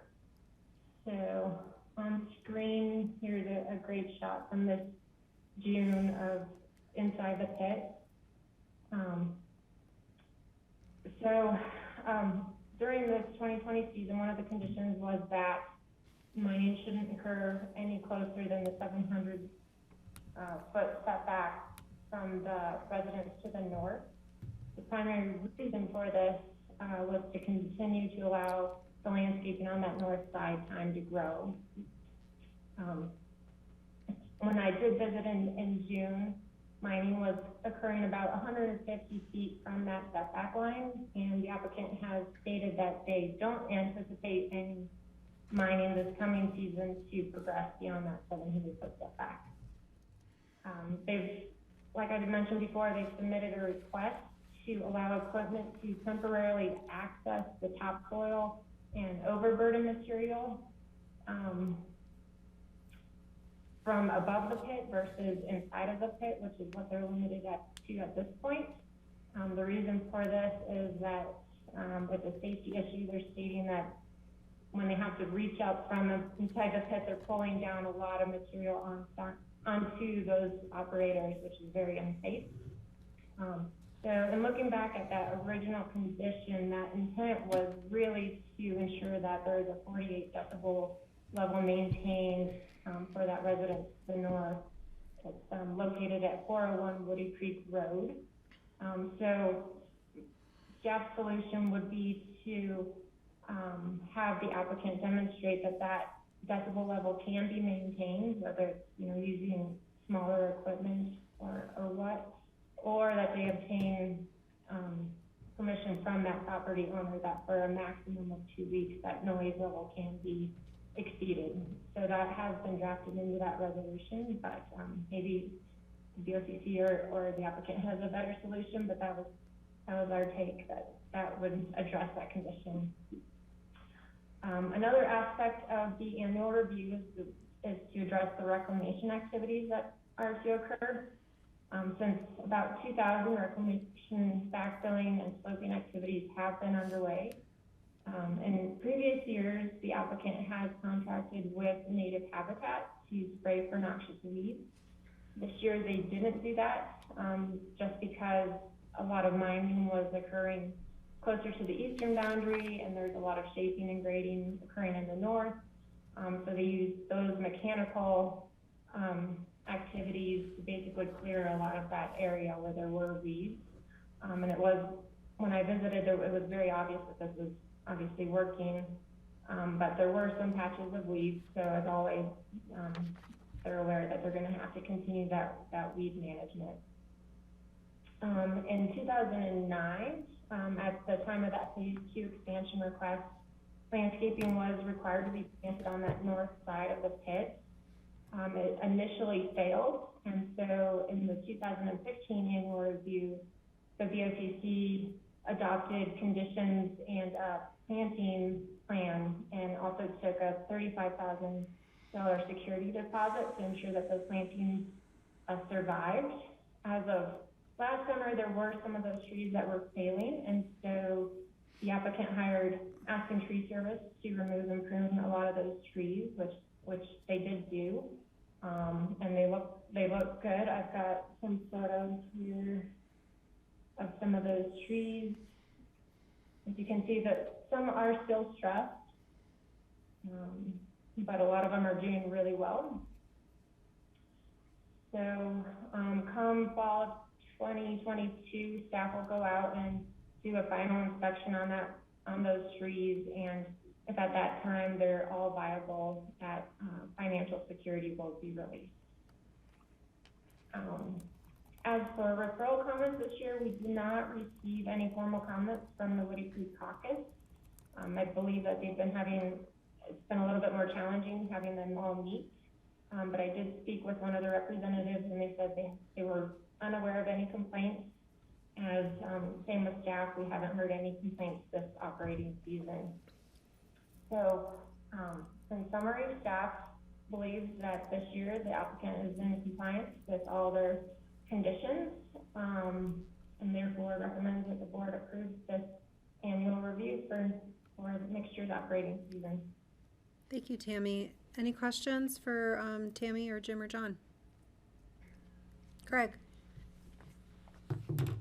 Yeah, thank you. Thanks for being here, and thank you for getting us through another year without a complaint. That's remarkable and wonderful. I think you guys are doing a great job out there. And sorry about the generator fire, but it sounds like that's been handled well, and the mitigation for the leak sounds appropriate. I wanted to ask about Section 8, if that's like, or condition number 8.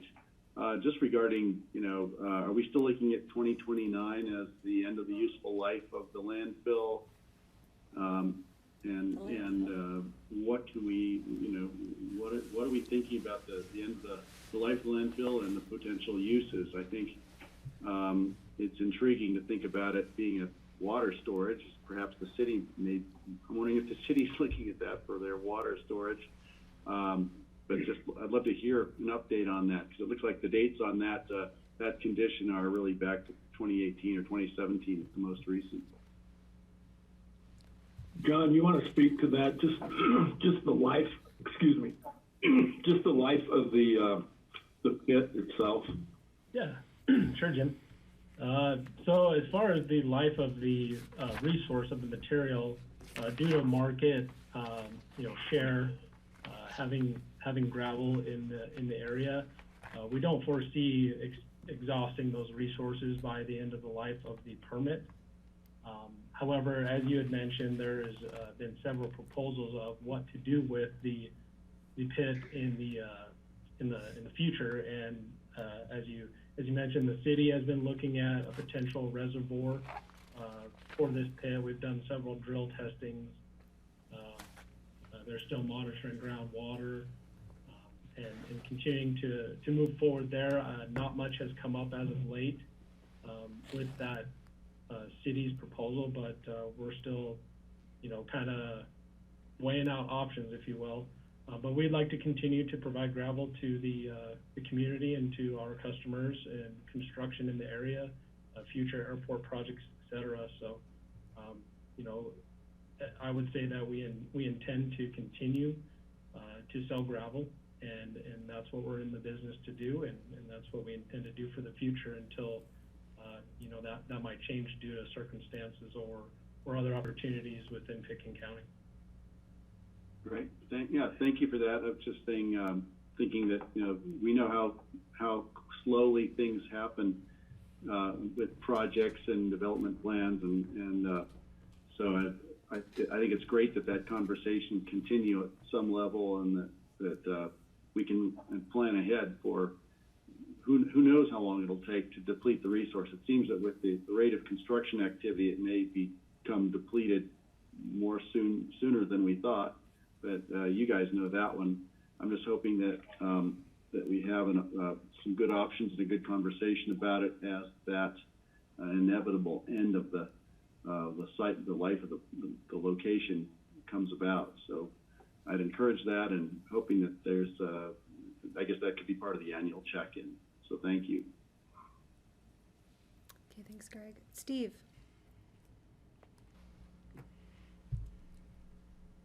So thank you. Turn my video off so my audio will be stronger, I hope. I had two questions. One about the 2-week time period for taking the topsoil off, which that totally makes sense to me, but I'd like to learn a little bit more about that. Sounds like it would make it safer for the operator to be getting the aggregate out of off the hills more safely. And also about the 5-year renewal on the snow dump permit, which I think is probably going to come as another application to us. But Tammy, could you expound on that a little bit too? Yeah, you're correct. It's a totally separate special use permit, and that will be reviewed internally by the community development. At this point, it's not a BOCC review, unless you would request that. And I'm not aware that we have any applications right now, but yes, they will have to submit one if they want it for this coming winter. Yeah, and I'm sure that we will request that to be renewed. I think it's helpful for the community to be able to dispose of all of their snow. And the one thing that we do as well is when we bring that material, or the contractors bring the snow into our facility, we put it in a special area, and then that way we can monitor it with lab analysis, just to know that what are we bringing in. A lot of that stuff will come off of city streets, pavement, and so we all know that we all drive vehicles, and that would have some petroleum in it, and so we want to make sure that we're on top of that and monitoring it.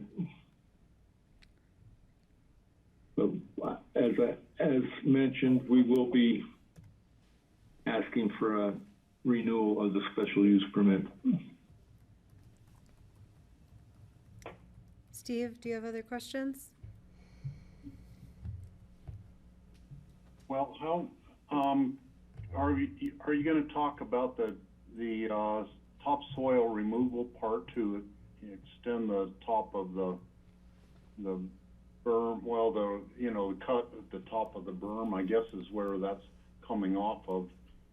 Hey, Steve, yeah, this is John again. I can speak to that. I think you have some, you're familiar with how we mine and the equipment that we use, and just for those that might not be familiar, we use the excavator and haul trucks to move materials. In the current situation that we have with our high wall, oh, thanks, Tammy. Yeah, that's perfect. So the excavator physically has to reach up, at times 15 foot above the excavator to grab the material off the top of the edge of the slope. And where he's not able to physically get on top of that reserve and be able to mine below himself, that makes it really unsafe, where he's literally pulling it to himself, and between dust and falling rocks and materials, it's just really not sustainable in the future to be able to progress it towards that 700-foot line. Only doing 50-foot increments at a time exposes a lot of gravel, actually. So that 2-week request, it should be ample enough time to get up there, remove the topsoil and overburden it to expose enough gravel to then safely remove that gravel to where he's not having to pull it on top of himself. So that's simply where the request comes at, is the safety of it, and then just the sheer practicality of getting that material off of the hill. Then now, what do you do with the overburden that you take off? Do you store that for use or sale as some of it as topsoil, or do you save it for closure or covering parts of the parts that you've already mined out? As a requirement with the state, we're required to keep enough topsoil in the event that we had to reclaim the pit. That's just part of doing business. So we don't really sell topsoil. It doesn't seem to really be a product that goes out a lot, if you will. I think a lot of contractors move a lot of dirt in the area and are retaining that material, is my opinion. I don't know for a fact.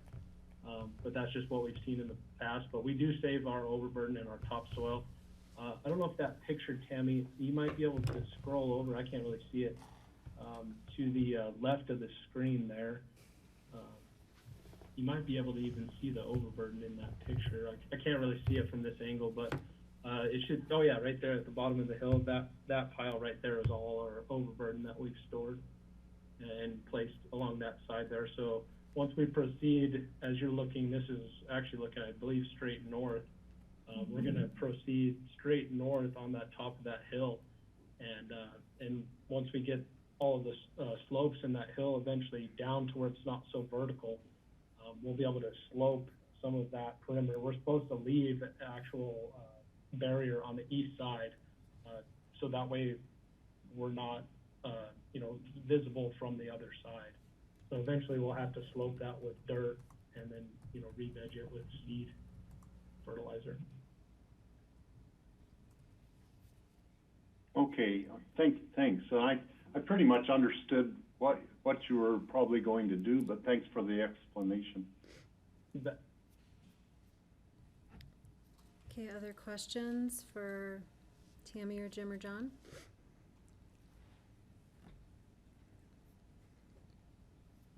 Okay, I'm not seeing any. This item is a public hearing, so I will go ahead and open the public hearing for comment on the resolution granting BOCC annual review approval to the Elam Gravel Pit Special Review Permit. If any folks at home wish to call in now, we'll give you a little bit of time to call us and comment on this item.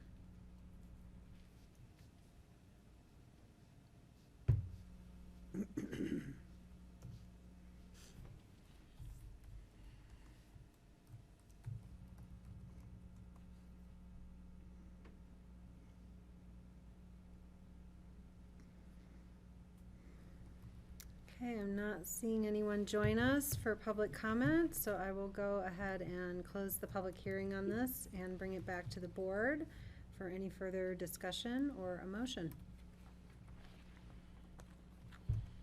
So moved. Move to approve? I'm gonna move to approve. Okay, we have a move to approve the resolution from Patty. Is there a second? I'll second. Thank you, Francie.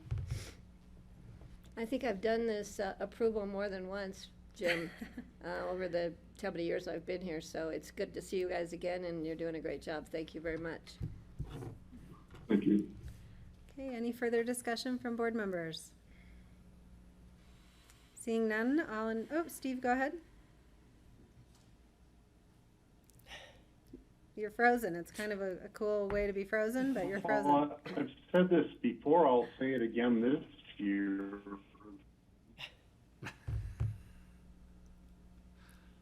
Can you hear me? Yes, go ahead. You hear me now, Kelly? Yes. Okay. I just wanted to say that everybody in the community uses aggregate, uses gravel, uses sand for various things, whether they realize it or not, because it goes into septic systems, into concrete for foundations and building houses. It goes into our maintaining our roadways, and everybody uses it. It's an essential part of our operation, and I'm glad that we have a gravel pit in centrally located in our county for use of the residents of Pitkin County. I for one really appreciate it, knowing that some people don't like a gravel pit because there are impacts from it, but it's something that we all need and use. So thanks for being there, and I'm glad to approve it again this year. Thank you, Steve. Okay, all in favor, please say aye. Aye. Aye. Aye. Great. All right, thank you, Jim. Thank you, John. Good luck this season, and we'll see you next year. Thank you, Kelly. Thank you. Okay, we have one more item, open discussion, and then executive session. Does board members wish to plow through or have a 5-minute break? Kelly, if I could recommend a 5-minute break. Okay, we can do that. that would be awesome. Okay. Thank you. All right, so we're going to take about 5-minute break. Let's reconvene right at 2 o'clock. Okay, thank you, Grassroots. We'll be back shortly.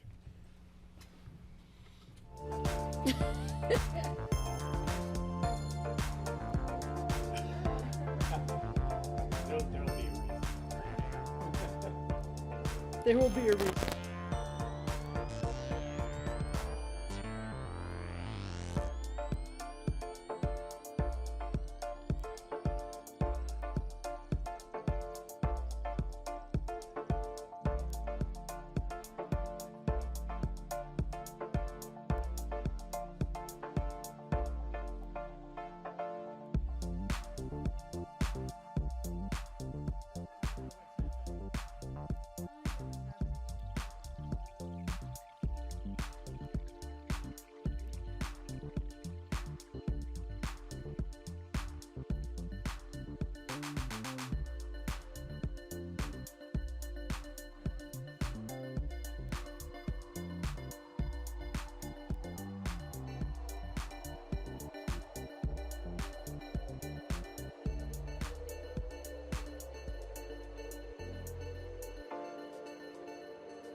I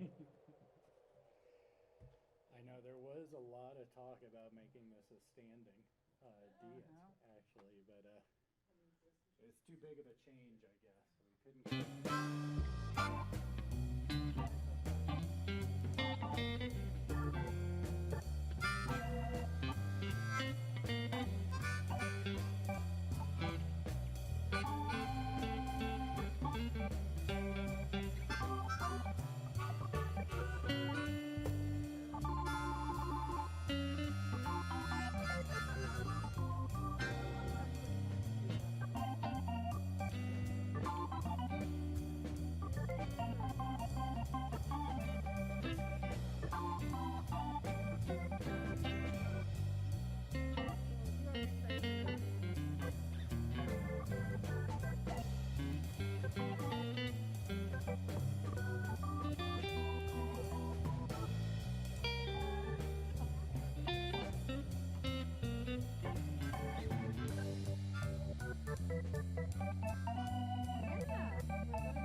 Okay, welcome back everyone to the Pickens County Board of County Commissioners regular session on Wednesday, July 14th.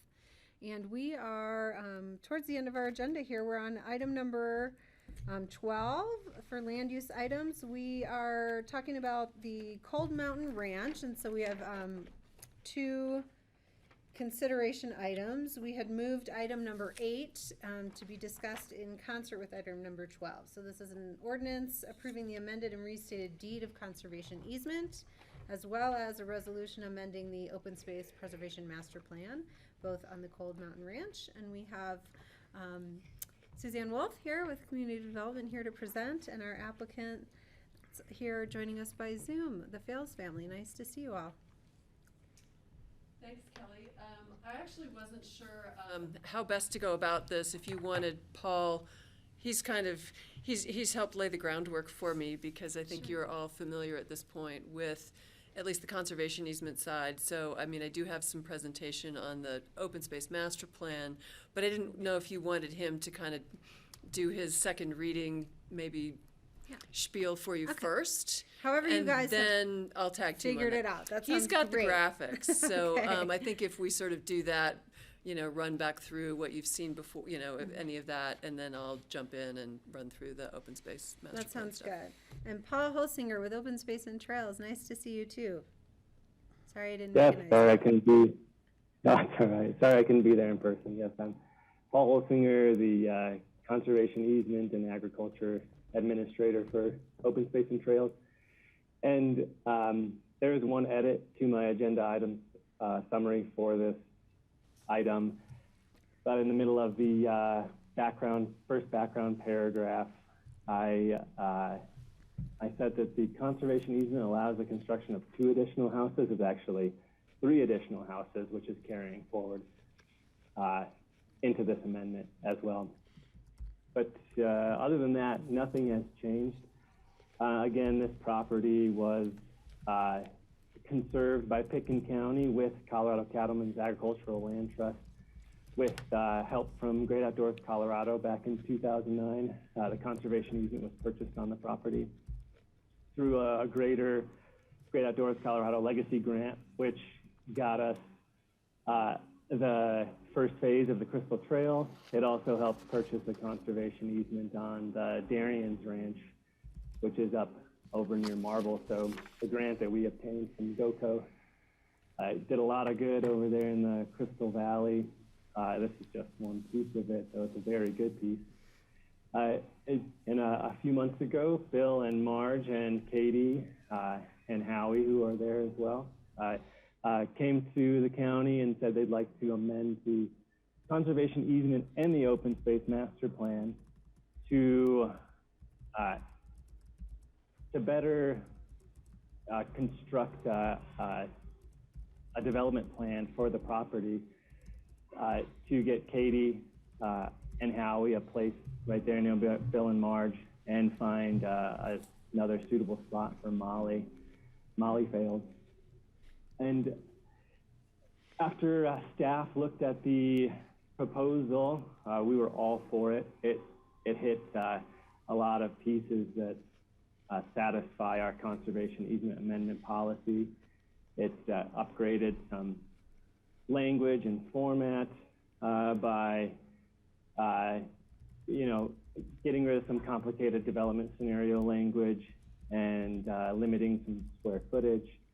It also additionally conserves the property by reducing the allowable residential square footage from 5,750 per residence to 3,500 per residence. It clusters the building envelopes and reduces the number of building envelopes from 4 to 3. And it's all consistent with our conservation easement amendment policy. I'm going to bring up a map so you can see what this looks like on the ground. So here you have the ranch. It's 609 acres. Most of it is here. There's one not contiguous parcel up here on this mesa.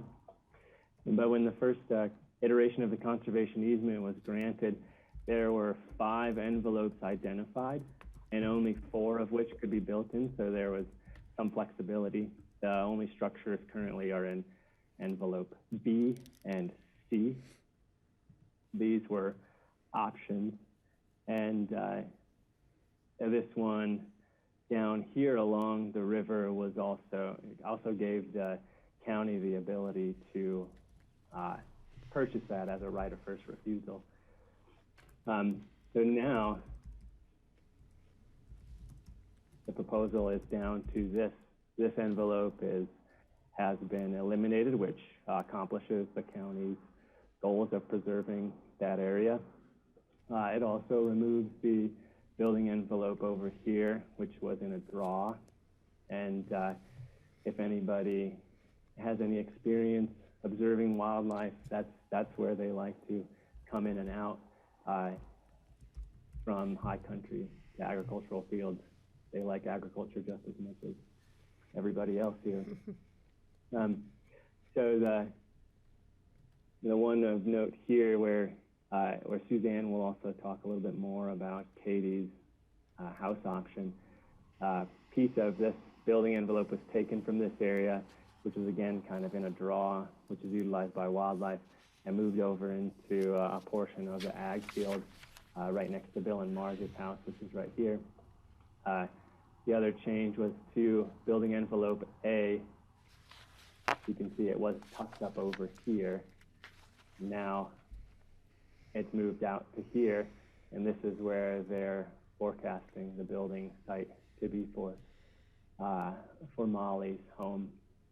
And kind of clusters all the new development up here, gets the potential building away from these more sensitive areas. And like I said, Open Space and Trails staff and Open Space and Trails board was enthusiastically supportive of this. I can turn it back over to Suzanne, or if you have any questions for me, I'd be happy to answer them. Any questions for Paul? Someone's chirping. I have a question. Too boring. Yeah, go ahead, Patty. Yeah, so it's just procedural. So do we need to move forward the resolution amending the Open Space and Trails Preservation Master Plan? Which one do we do first? I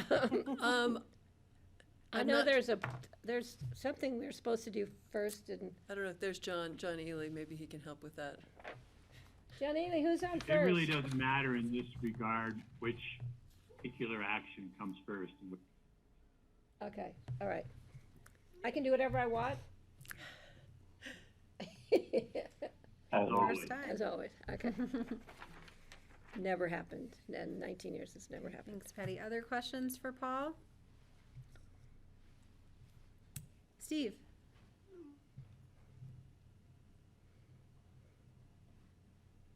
So my question, it could be for Paul or maybe for Suzanne. It has to do with the number of houses and the square footage. There, to me, seems to be a glitch in the math, and I just want to make sure it's cleared up with what we approved today, just so there's no confusion in the future. The way I read it, there were 5 houses approved in the original, each of which could be 5,750. That adds up to 28,750 square feet. And yet the chart shows that the maximum number of square feet allowed at this time would be 23,000 square feet. And that's where the confusion arises as to if there are 5 houses at 5,750 each. It's more square footage than shows up in the chart. In the chart with what's proposed, there were 5 potential houses, each of 3,500 square feet, which does add up to the 17,500 square feet that is being asked for here. So to me, it's a confusing, something's wrong in the math, and I just want to make sure it's all clear and above board going forward that what is allowed and how much square feet. just to make sure there's no confusion in the future. Okay, Paul or Suzanne? I can Oh, do you want to speak to it, Paul? I can try, but if you have a I'll go ahead and try. My short answer was just going to be, yes, we agree. We want to make sure we're very clear going forward. I'm not sure if we need to, if Paul has a quick answer about the 5750s, that's great. But otherwise, I think we're really just looking at what are we approving today, making sure that it's consistent between the conservation easement and the open space master plan going forward. And I'll walk through those, the square footages of what's proposed in my presentation. Yeah, that's correct. And I think where the confusion comes in is that if you look at the map here, there was a house could have been established here in building envelope E, I believe it was called. Or it could be in D. I think when we went through the amendment process, we're not saying it's going to go here or here. We're just moving forward and saying that, these three envelopes can still build up to 3,500 square foot houses, and it just is what it is. There's no more swapping or anything. So it must have got lost within that calculation. Well, it did appear to me that maybe the confusion was that there were 5 building envelopes in the originally approved, only 4 of which could be built in. Yeah. But then it said there were 5 houses were permitted, each to 5750. So I think that's where the confusion probably arose, where only 4 of the building envelopes could be built in. Somebody multiplied 5750 times 4 and came up with the 23,000 square feet allowed, and maybe it doesn't matter what was allowed previously, but what we are approving today is the important number going forward. And I think it's clear that there's 5 allowed houses going forward, each a maximum of 3,500 square feet. Yeah, that's correct. Now the new language is much clearer on that. Okay. Other questions? And Suzanne can give us more details on this topic. Okay. Let's turn it over to Suzanne. Great. Hi, Thanks, thank Kelly. you. So it's great that Paul's kind of giving you the lay of the land and the background, so I won't go back through that. But just to make clear, I think you all are obviously familiar, but right, there are 2 pieces to this puzzle. The Open Space Preservation Master Plan, which runs through the Land Use Code, which is done in concert with the conservation easement. So in 2009, this was the first one we did under that provision in the code. And this is the first time we've gone through an amendment to one, so we all had to scratch our heads a little bit to decide what that looked like. Essentially, the code directs that an amendment, a major amendment to a development approval, goes back through the same process it went through before. So that's essentially what we're doing here. The easement obviously has to come back to you. The open space master plan amendments come back to you as well. So again, through this, we're trying to make sure that both are consistent in the language that they use. So I've definitely been working with Paul and Rye and the family a lot to make sure we're all on the same page. A few things I'll correct as I walk through today. Been going back and forth with a bunch of emails with Katie and Howie as this meeting was underway. So hopefully we'll catch them all and bring everybody in on the discussion there. But some were just corrections and some were points of clarification, I think, that we want to make sure we're all talking about the same thing going forward. But overall, the proposal from the applicant to amend the master plan would further cluster and limit development, reduce impacts on wildlife, and continue viable agriculture. So all of the things that were great about this plan the first time are only getting better, I would say. I think that's, in the conservation easement realm, are there additional benefits? Clearly there are on both sides of this equation.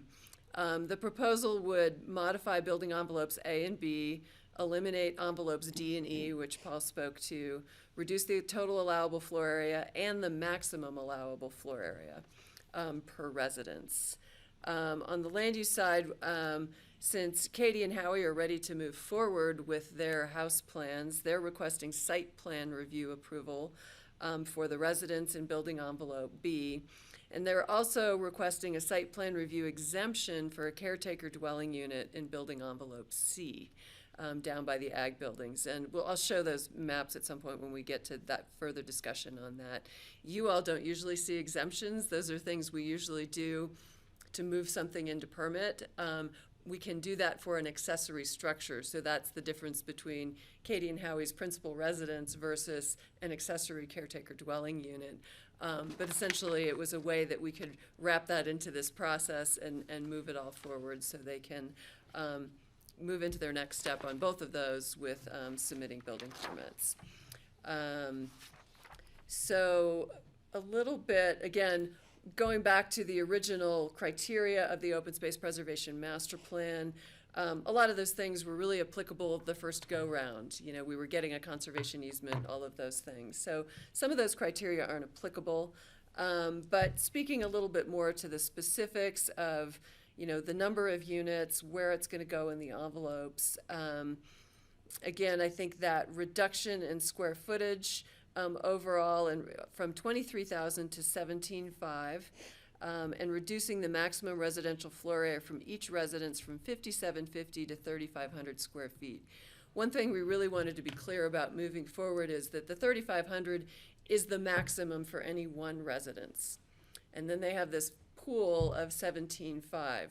If they build a residence and a caretaker unit next to it, they're starting to pull out of that bigger pool of square footage. But we weren't trying to say how much went in each envelope specifically. We just wanted to establish a house size cap of 3,500. And then the other things that count as floor area, a detached garage or a caretaker unit, then are also pulling out of that larger pool of the 17,500 square feet. In my world, the language reads more clearly related to that now. Without diving too deep into what it was, previously. But I think that was the intent previously. We just want to make sure they're not exceeding that overall cap, and each house is no bigger than 3,500. But there could be a 3,500 square foot residence with a detached garage, potentially a detached CDU. All of that is coming out of that bigger pool of square footage. So again, that may get more complicated than necessary, but I think the language accomplishes that. I noticed there was a discrepancy between my memo and the reso, and I think for the most part the reso language is correct. But just to walk through where we're ending up with this is that there's the potential for a total of 5 single-family residences in 3 envelopes. 2 of those residences are existing and could be either expanded or replaced in the future. Again, I just want to make sure you're on recital number 5. If I go to the resolution, I'm in the memo right now, but sorry. yes, I think you're right. Sorry, let me make sure I have both of those in front of me, and yes. So right, total of 5 residences, 2 existing. Actually, since we're on that recital 5B, one of the clarifications that was raised was, right now, we had kept discussing the potential for 1 new residence in building envelope A, a second residence in building envelope B, there's 1 existing, and then a second residence in envelope C, where there's 1 existing. The family raised the question of potentially one might not be built in envelope A and clustered in building envelope B or C. I think I'm fine with clarifying that in the language rather than calling it out the way this says, that there would be 1 in A.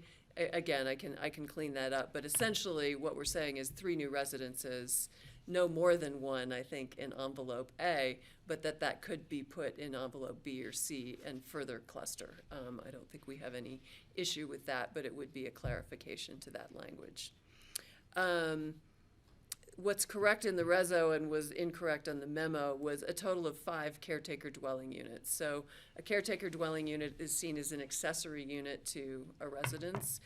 So they're looking at each residence having the potential to have a caretaker unit. In this case right now, they are asking for one of those caretaker units in building envelope C, which is the envelope closest to the highway where there's a big cluster of existing agricultural buildings. The CDU would be, basically added into that cluster. So that would be one caretaker dwelling unit of the 5 potential that they have. Again, making clear that those caretaker units count out of that 17,500 square feet. And do they have to be occupied by Pitkin County employees? A caretaker dwelling unit deed restriction states that if it is rented, it has to be occupied by a local employee. It could also be occupied by immediate family. It does specify it cannot be short-term rented, and it's not intended to be a guest house or short-term rental. So it's It is either specified that it can't be a short-term rental? Okay. yes. That it can't be, right, it can't be rented out to other than a local employee or occupied by immediate family. Is that true of all CDUs in the county? Yes. Oh, really? Short-term rental is 30 days. Right. Okay. Interesting. So that's the 5 caretaker dwelling units. Agricultural buildings, and here's another kind of point of clarification. From the original master plan, there was some somewhat confusing language, I would say, about unlimited agricultural square footage in certain envelopes and limiting agricultural buildings in some areas to 5,000 square feet. My best effort at reading that language and determining what was intended moving forward was that envelopes B and C could have unlimited agricultural square footage, but that the new envelopes that were potentially having a new residence put in it would be limited to 5,000 square feet. So of agricultural buildings in addition to that residence. So I took that language forward into this approval and said that in envelope, again, I think I had it right in the resolution, that B and C are unlimited. Building envelope A would be limited to a total of 5,000 square feet of agricultural buildings. Again, one of the questions that came up just today from the family was they didn't, I think maybe don't think that my reading was correct, which is fine. I think really the question is moving forward, do you want to have any limitation on agricultural square footage? Clearly the language from the original master plan accommodated unlimited square footage in most circumstances, but it seemed that there had been some discussion about a limit to 5,000 square feet. I wasn't part of those discussions in 2009. Neither was Paul, so I'm not sure. I don't know the background and where that came from, but I think really it's the question for you all going forward is, do you see any need to have some limit? And obviously I think the family would want to speak to that in terms of their intent of, I think, wanting to have it just unlimited within those envelopes. So again, point of discussion. Kelly, Sure, go ahead, Patty. would those envelopes accommodate 5,000 square feet of ag or more? That's a good question. The envelopes are not like 40 acres. They're not 40 acres, but they definitely have area. I mean, again, I think that the family can speak better to what they can accommodate, I think, in those envelopes. Right, these aren't tiny envelopes. I mean, these, I think envelope. But they have septic and they have this and they have that. Right, so right. That's a question I have for the Fales family. The other question I have is, or clarification is, the ag square footage is not taken out of the 17.5. Correct. Okay. That is correct. Francie. So, when you say agricultural buildings, I'm assuming that they're not going to become, I mean, I know the fail, so this probably wouldn't happen, but they're not going to become wedding venues or within the agricultural buildings? The conditions do require a deed restriction that these will be agricultural buildings based on our specific language that limits it to the things you think are truly agricultural. So yes, there would be a requirement to restrict those, so that could not be. Okay. And then CDUs, are they like limited at somewhere around 700 square feet? Is that right for the county? 1,000 is the. Oh, it's 1,000? Right. Did it used to be 700? In areas where, I think it's, if you have a lot of up to 30,000 square feet, it's limited to a smaller size. Way back when, they were 700. Yeah. We upped it to 1,000, except if Okay, you were on yeah, a okay. smaller lot. So yes, those could go up to 1,000 square feet. Okay. I think I could clarify that language if you'd like, Suzanne. Great. For the for the agricultural square footage, I think what the original gave the option of one of those building envelopes being limited to 5,000 square feet and the other could be unlimited. And I think now we're saying that C can be unlimited and either B or A can be unlimited. The other one has to be limited to 5,000 square feet. Yeah, Paul, Okay. I'd add in, we'd love to leave in some of that flexibility because, when the master plan has some of those limitations in there, but the original easement language didn't have any limitations. The 2009 conservation easement doesn't place any restrictions on agricultural buildings other than the guidelines that specify, as Francie said, that they're not actually wetting, but it specifies what is an agricultural building that is used, for either livestock or the production or storage of like agricultural products, trees, vegetables, plants, or agricultural equipment. So the original conservation easement did not limit agricultural building square footage at all. It only clarified what an agricultural building was. But I think for us, making sure, our goal with this easement amendment is to make it both, restrictive in terms of our vision for the property of not allowing for lots of development of big houses, but leave in flexibility for, my sister and my generation in case, we have the ability to divide the property in case both of us wanted to ranch and say she was, building in that envelope A at the north end of the property. If she wanted to put in an agricultural hub there, 5,000 square feet is absurd for a barn, or absurd for a house, I think. But, if you're putting in a barn and you need your corral and calving shed and, tractors and a shop, it's not absurd. It's that relative square footage of 5,000 square feet could actually end up being pretty restrictive if she was trying to put in like a whole ranch headquarters to have her own viable operation at the other end of the ranch.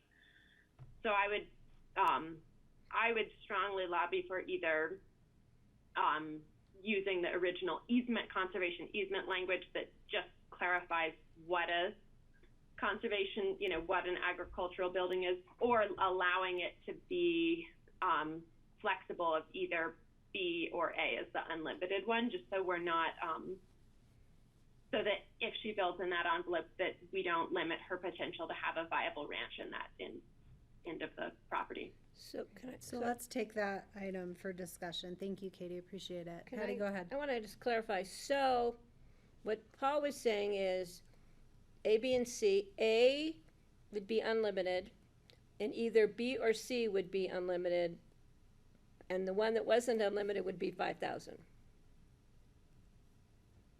Well, just Go ahead, the Paul. numbers got mixed. Yeah. So C is unlimited, and that's the one by the highway. Okay. Either A or B will be unlimited, and the other one will be limited Okay. to 5,000. I got my A, B's, and C's mixed up. I know, and I can bring up a map and show it. All right, now I got it now. A with the old Okay. house is unlimited, and either B or C, whichever one is not unlimited, is limited to 5,000. Okay. Got it. Okay. How do other board members questions or concerns on this point of discussion? Greg? I was just going to say, bring the map back up. I was looking around here as I was trying to read it and look for the map. So it'd be great to see the map again, just to make sure I'm oriented, but. So, Okay, A, B, and C. here is C.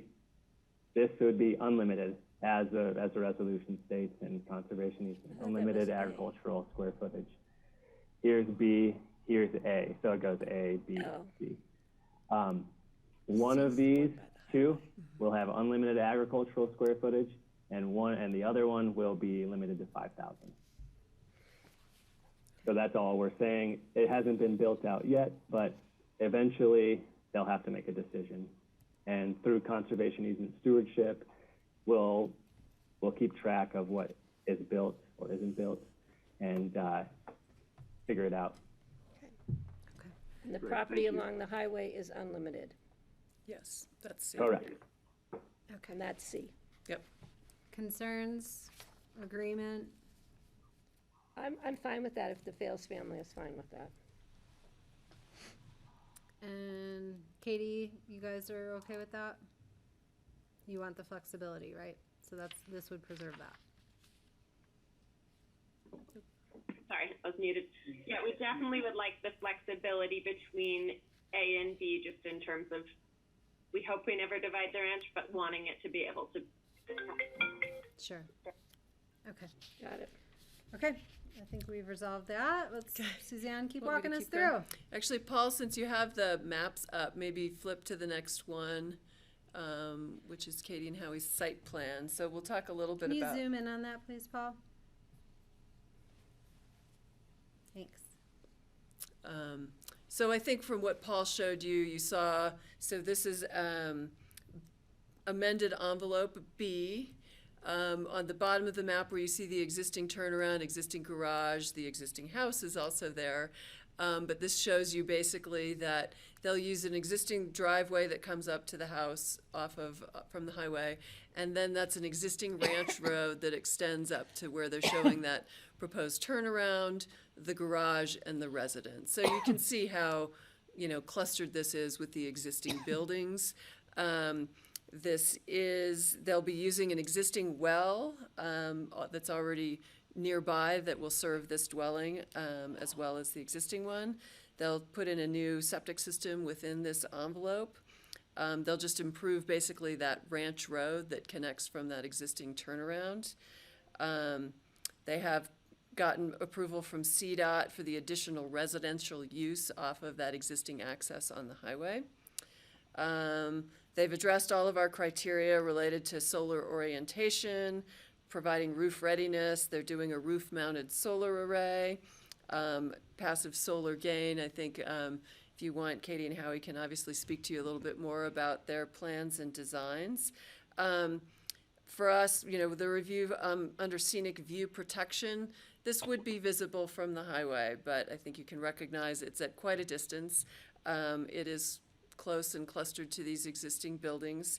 It's not on the highest ground or most visible portion. It's, meets our criteria related to kind of siting and clustering. It's two separate structures, which kind of breaks up that mass. So again, yes, you will, if you're looking, you'll notice that there are two new structures there. But I think other than that, they're not proposing, they have some limited landscaping and things, but, again, not some of the big landscape screening we see in other parts of the county. So yeah, the size and mass and scale of what they're proposing is pretty limited. The height's less than what's allowed by the code. Actually, if you go to the next. Can I? Sure, This Patty, one has a question. says the proposed residence looks like 1,598 square feet, but in the memo it says 22.5. You can read that number better than I can. So maybe Katie and Howie could speak to the square footages. That is, the site plan requirements for the county have you list first floor area. And our house will be 1.5 floors. Okay. Oh, so that's just the That's footprint. just Okay, the footprint, not the. I guess I didn't. Yeah, I didn't catch Okay. that. Thank you. But and then the next slide shows the elevations. If you want to Okay. pull that up.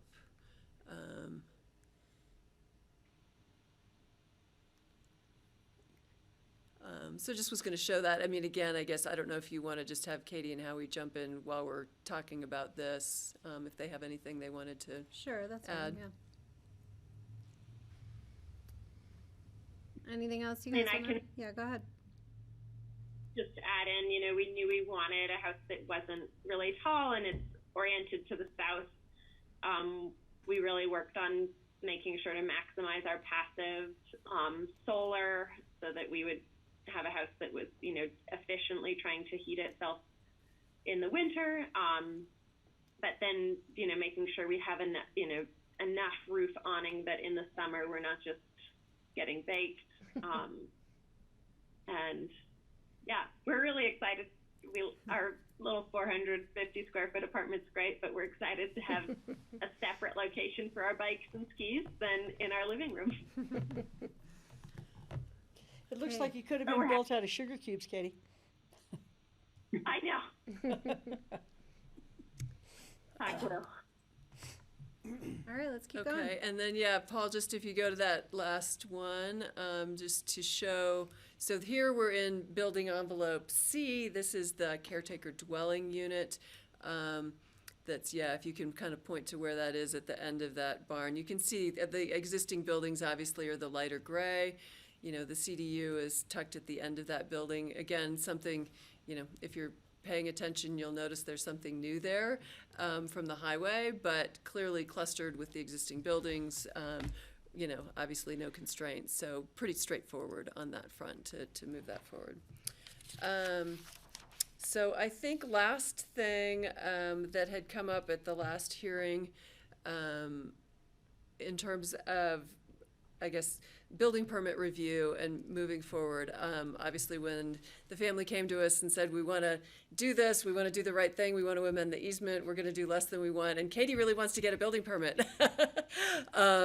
She's showing up at a time when we have a lot of people trying to get building permits. So I think obviously your discussion at the last meeting to Cindy was, how do we address this?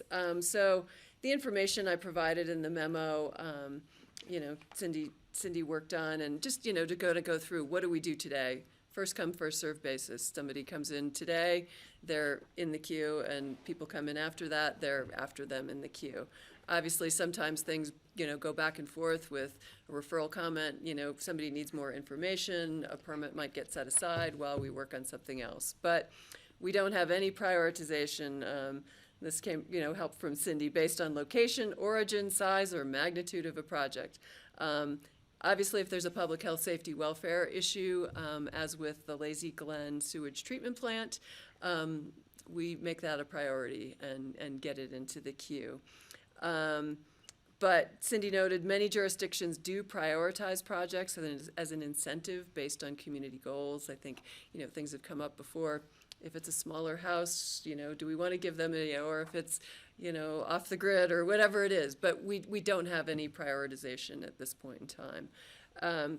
We feel it's reasonable to direct us to prioritize a project that's part of something like this, an open space master plan. It's clearly, has conservation values that benefit the public, benefit the community. But basically, we'd be looking to you to provide that direction to us because we, at this point, don't prioritize projects. Obviously, if that's something you want to consider beyond this, we'd love to take the time to have a work session to discuss that because obviously there are a lot of probably factors at play and things to think about. But certainly, I think if anyone thought about what would get priority beyond public health, safety, and welfare, these types of projects, conservation related, and certainly the magnitude of this project seems reasonable to try and prioritize that. Okay, thank you, Suzanne. Can I I think Greg had his hand up first and then Patty. Thank you. I just, in responding to Suzanne's comments just now, I would say that I would certainly be in favor of creating a priority system for applicants who go so far out and far beyond the typical application as the Fales family has done. So I'd be in favor of prioritizing this application, certainly in this case, and then extending that conversation with ComDev in a work session later to maybe codify a policy. Thanks, Greg. Patty? Yeah, Greg, I'm on the same page. I've been pushing for an incentive such as going to the first of the line or somewhere closer than being at the rear for houses that are 2,500 square feet or less. So it's kind of fallen right into the category of where I wanted to see an incentive go anyway. On top of that, they did have to jump through a lot more hoops than most people because of the conservation easement in the master planning process. So I'm definitely on board. And I know Steve, at our last conversation, said this young couple has taken time, off from teaching, which we want to get you back into that teaching pool again.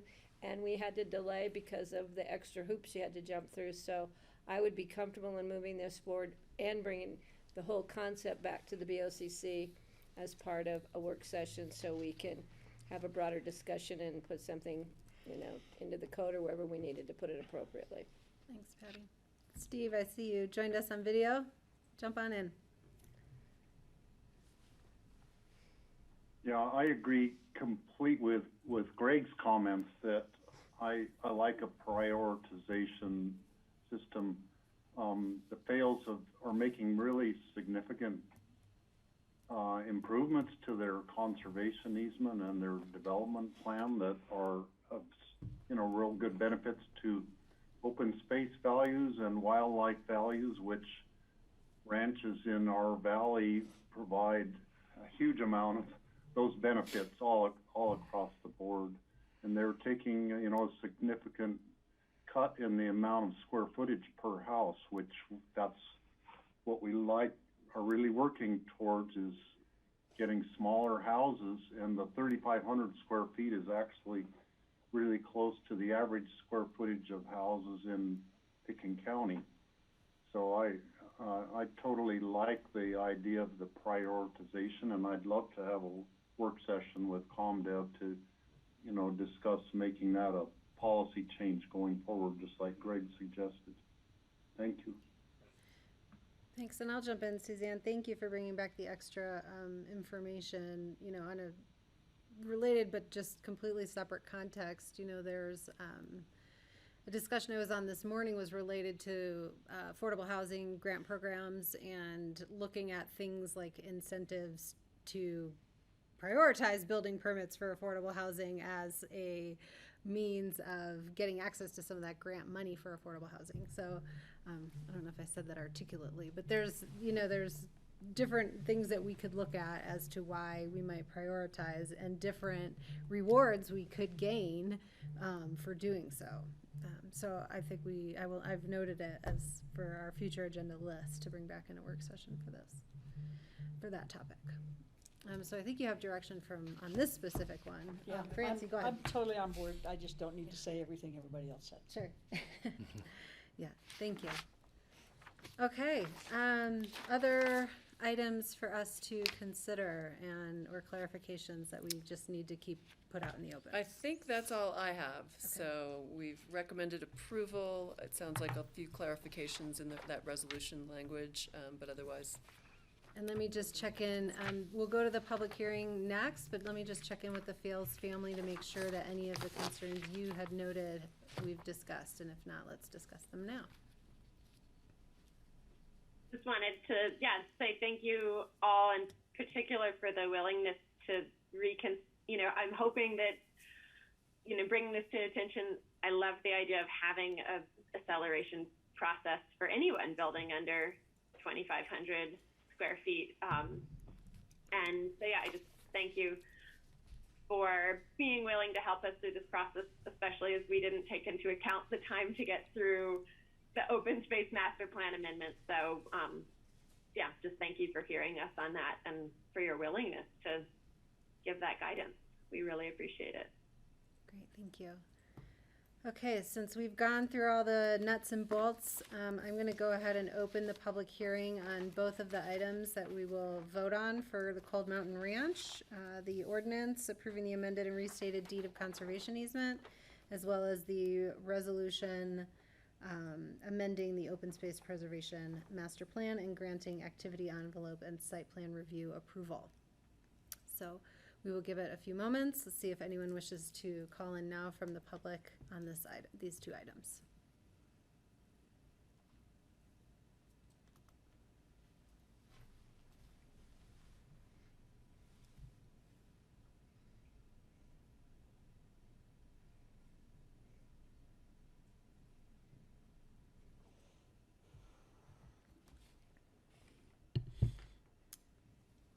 Okay, I'm not seeing anyone join us who may be watching from home, so I'm going to go ahead and close the public hearing, and I will bring it back, and I will look for a motion on the ordinance, which is a second reading on the amended and restated deed of conservation easement.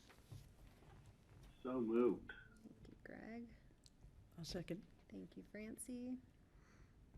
Any further discussion? Seeing none, all in favor, please say aye. Aye. Aye? Aye. Okay. I'll look for another motion to approve the resolution amending the open space preservation master plan and granting activity envelope and site plan or review approval. So moved. Thank you, Francie. Second. Second. Thank you, Patty. Any further discussion?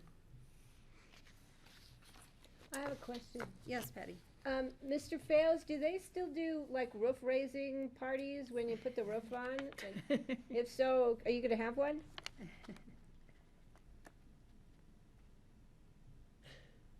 Oh, he's on mute, so.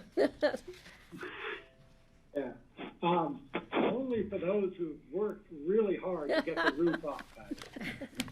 All right, well, I'll work on that. All right. Patty and I are a little short to help with any Yeah, roof raising. I'm good at giving direction on how to raise We it. like to do it with human muscle, not cranes. Okay, yeah. We'll work on that. This Thanks, is, Mel. this We'd is be our work, excited to host Yeah. you. to get it done. Yeah, There you go. we'll be there. All right, not seeing further discussion then, all in favor, please say aye. Aye, yay. Aye. Right. All right, congratulations and thank you very much. This is of this great benefit for everyone in our valley. Thank you. Okay, so now we are moving on to open discussion. I have to say, during our short break, I came back and found a cake at my desk. And I'm very eager to eat it. Not just any cake. Yeah. So with that, I'm gonna. This is to cut some celebrate cake. Kelly's birthday. And sorry to Greg and Steve who aren't here to enjoy it with us. Yeah, and for those of you who don't come to the Happy office, you birthday. don't get cake. I've been eating way too much cake lately, so I'm there in spirit though. Okay. Well, I'm excited, so I'm going to cut some pieces of cake here as John Peacock starts us off on open discussion. I really don't have anything for open discussion other than happy birthday, Kelly. Thank you. And hope you enjoy the weekend. Thank you. Hope she enjoys the baseball game. Yeah, go I'm Rockies. very envious. So I'm spending my birthday. Greg. Well, since you're all here, it's interesting. We received a letter, an anonymous letter yesterday, and it was disseminated by Charlotte. And the content of the letter wasn't as important to me. It's just I have the question: is that Thanks, Suzanne. necessary, or does an anonymous letter that doesn't come signed by anybody have to become part of the public record? I was just looking for clarification on that, because it seems there's not a lot of value to it if they can't even sign it. And so I'm just wondering what the policy is and what our obligations are regarding publishing or disseminating for public record letters like that. I didn't. Well, Greg, there's a couple of different ways of See it. looking at it. It is most definitely a public record as soon as it is received by the board or by anybody in the organization. It is therefore available to anybody who wants to look at it. Disseminating it out and making it known to the community at large is an action that does not change the status or elaborate the status of the document, but simply makes it known to the rest of the community. Typically speaking, Didn't get it. depending Did on you what get the it? letter concerns, if it's simply an opinion, then you're aware that somebody has an opinion out there, you just don't know who it is. If it's a request for action, or if it is an assertion that somebody has done something wrong or inappropriate, typically we won't act on it unless it is attributable to somebody that we can contact and follow up with. But then that would depend on the nature of the content of the letter. So there's nothing wrong or inappropriate in sharing the letter, even though the letter is not signed. Right, thank you for that. And by practice, are we obligated to share it if it comes in? No, we can establish a different type of policy if we want to simply not share things that aren't signed. But it doesn't change the status of it. If it's under the law, it's still a public record. Got it, thank you. The cake looks good, by the way. It does look good. Certainly wasn't a very nice letter. Okay, other open discussion items. I went to the local focus group Can I for have the just a wolf little restoration. piece, Kelly? And I'll just eat as much of it as. it was really interesting. There were quite a few people there. Bill Fales was there. Evan Vardy was there. He was an observer. Dee Malone, Larry Sandoval from BLM, and Kevin Warner from Forest Service. And then Matt Yamashita was there as an observer also. Anyway, it was by invitation only, and so it was soliciting local people's feelings and thoughts about wolf restoration, and it was pretty interesting. So, and they were, we're not going to disseminate what different people said to protect them and give them freedom to speak, but there were definitely some differing points of view, and it was interesting. I'm sure it's going to be it is being replicated throughout the Western Slope, and I think there'll be similar differing points of views in each location. Was Dan Gibbs there? Was who there? Dan Gibbs? No, but he's going to be on a meeting, but it's a virtual meeting on the 22nd. Will you tell us about what your role is going to be? My role as a stakeholder on the stakeholder advisory group, there are two groups. There's the technical advisory group and then the stakeholder advisory group. And so the technical group are people who are bringing scientific perspective and recommendations to the CPW. And then the advisory group is bringing recommendations to the CPW from gathering input from local groups and also from doing our own research and talking with the technical people. So we will be sort of making proposals to the CPW about how many wolves will be reintroduced, where they come from, how much their DNA has been tracked in order to have diversity, and where they will be put, where the funding is going to come from, and then what the management program will look like once they're here. And questions that come up are things like whether there will be lethal solutions if there's conflict, or whether there'll only be non-lethal solutions, and how to compensate people who have lost livestock and where those funds come from and how much they should be, and those kinds of issues. So we are the advisory group to the CPW. And are you like charged with bringing the local government point of view, or or is it more general? Yeah, you're specific. No, there's only 4 commissioners. There's 17. There were 150 applicants.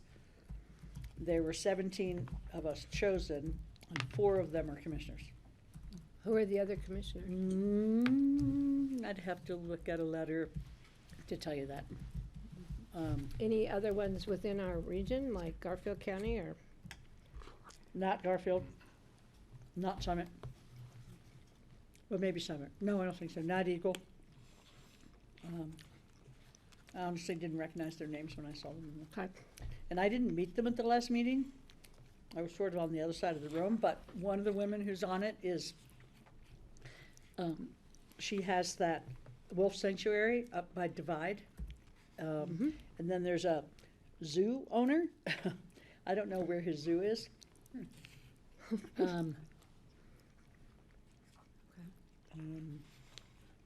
then there's a rancher from Meeker. He was in my subgroup. Really great guy who, probably didn't vote for Proposition 114, but he's got a really important voice. Okay. Other discussion item is potential legislation for us to bring forward to CCI for next year. I know Rich sent out an email to the executive team requesting that feedback to be sent to me, and I haven't gotten anything for us to discuss right now, but I'll compile that as that comes in. And so I wanted to check in with our board on items that we would bring forward to CCI. Their deadline for something is this Friday. I think we've missed that deadline in the past and still have managed to get them to consider our items, but yeah, let's check in on what people might want to bring forward and ask CCI as a collective to advocate and prioritize.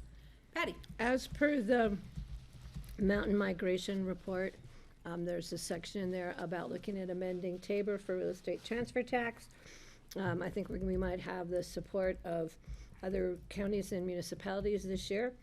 It was clearly one of the ways we can look at addressing some of our needs in our individual communities. So I would like to see us propose that again. And I've already been talking with Dylan Roberts and Julie McCluskey, and they were going to be working on some Senate bipartisan support to see if we can't get it on a ballot or how we might need to address it this coming year, hopefully. All right, I will cut and paste from Thank you. last year. And there's a section in the mountain migration report too.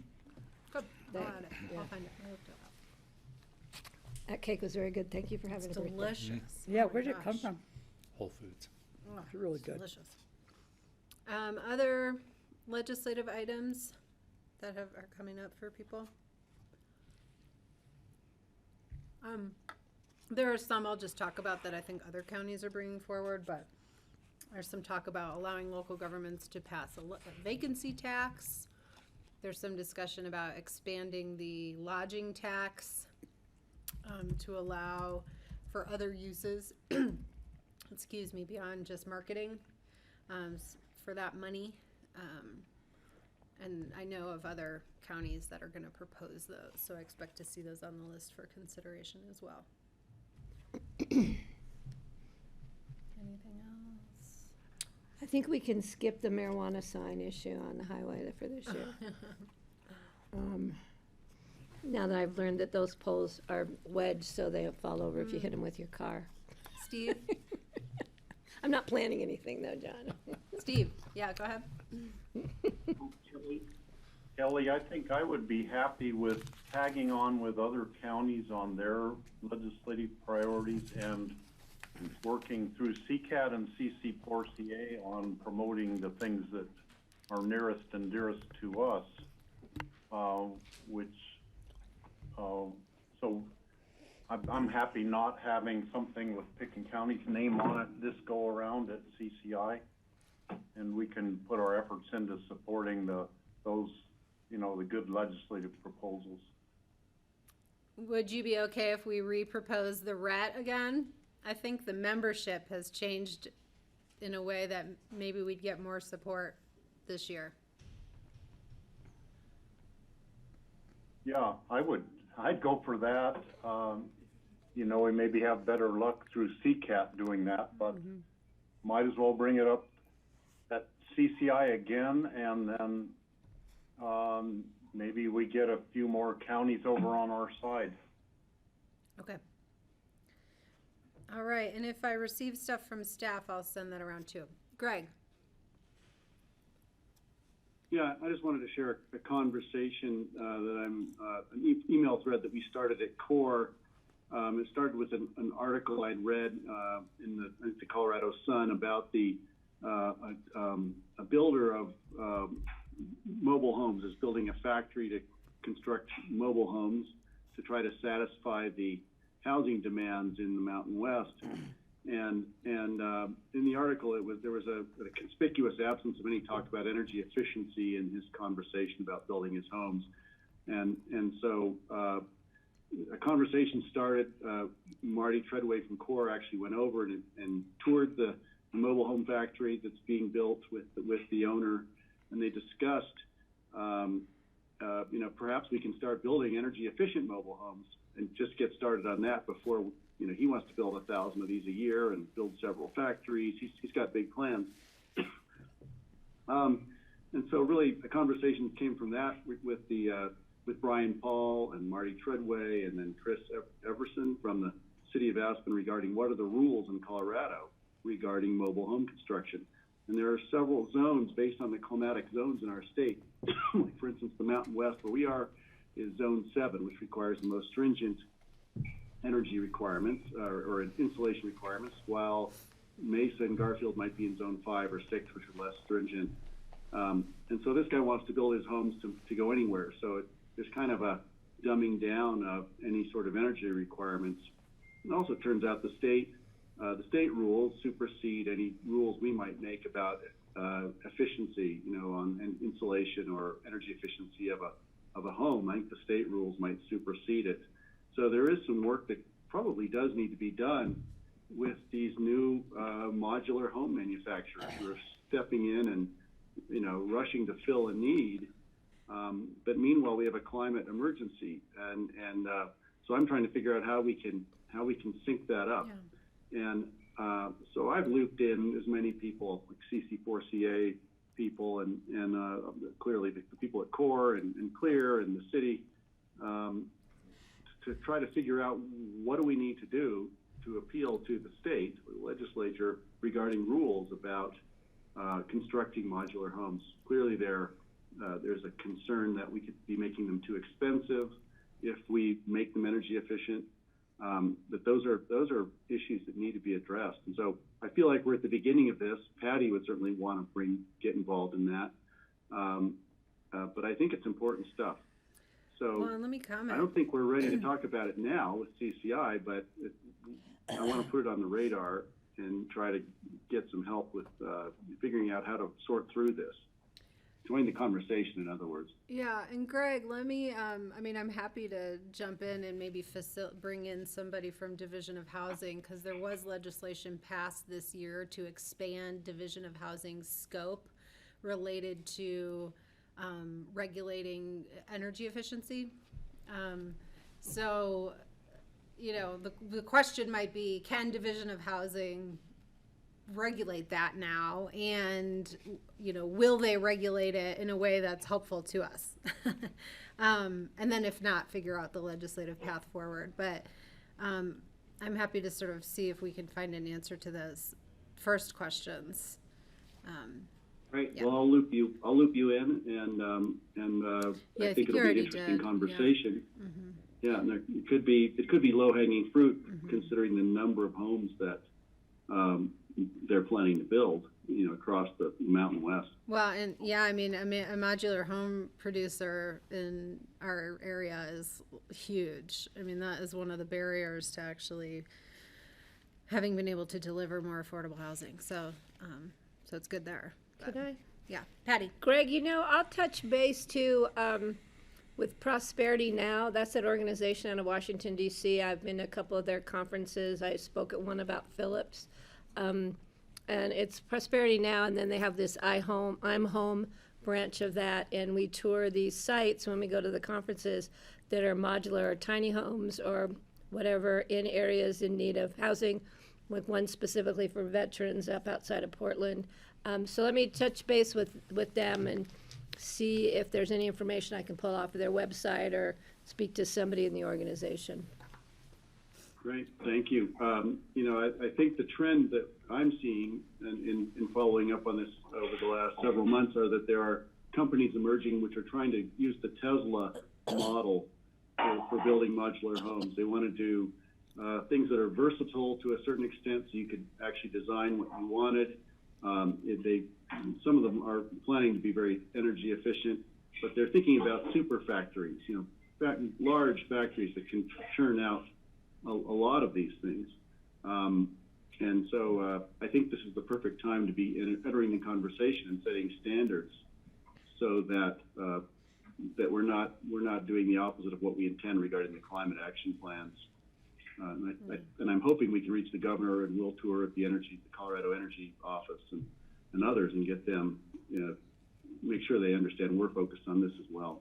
Sure. Yeah, and I think at the same time, you've got to really balance that out with the emergency need for housing. So how do you balance out?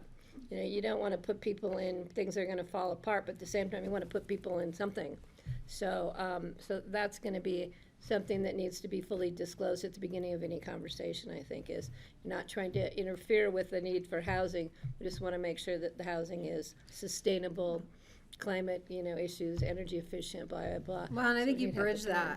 that by saying, long-term affordability, is key to affordable housing too, not just building it on the ground. I don't know if CCI is going to be the best avenue, because anything related to local building codes in the past has, runs into the local control issue and the counties that don't have any local building codes and, those kind of things. But like Steve has said, CC4C and CCAT could be better avenues. Okay. Other either legislative ideas or, John. Oh, I'm sorry, this is not, I'll let you finish Okay, the any legislative other, ideas. we'll wrap up that one for now. And, if anything keeps you up at night, let me know. We'll get it on the list. Steve? Molly wanted to tell you all that today is our 44th wedding anniversary. Happy anniversary. Congratulations. That's why we had cake. It's also in France, so my family celebrates that.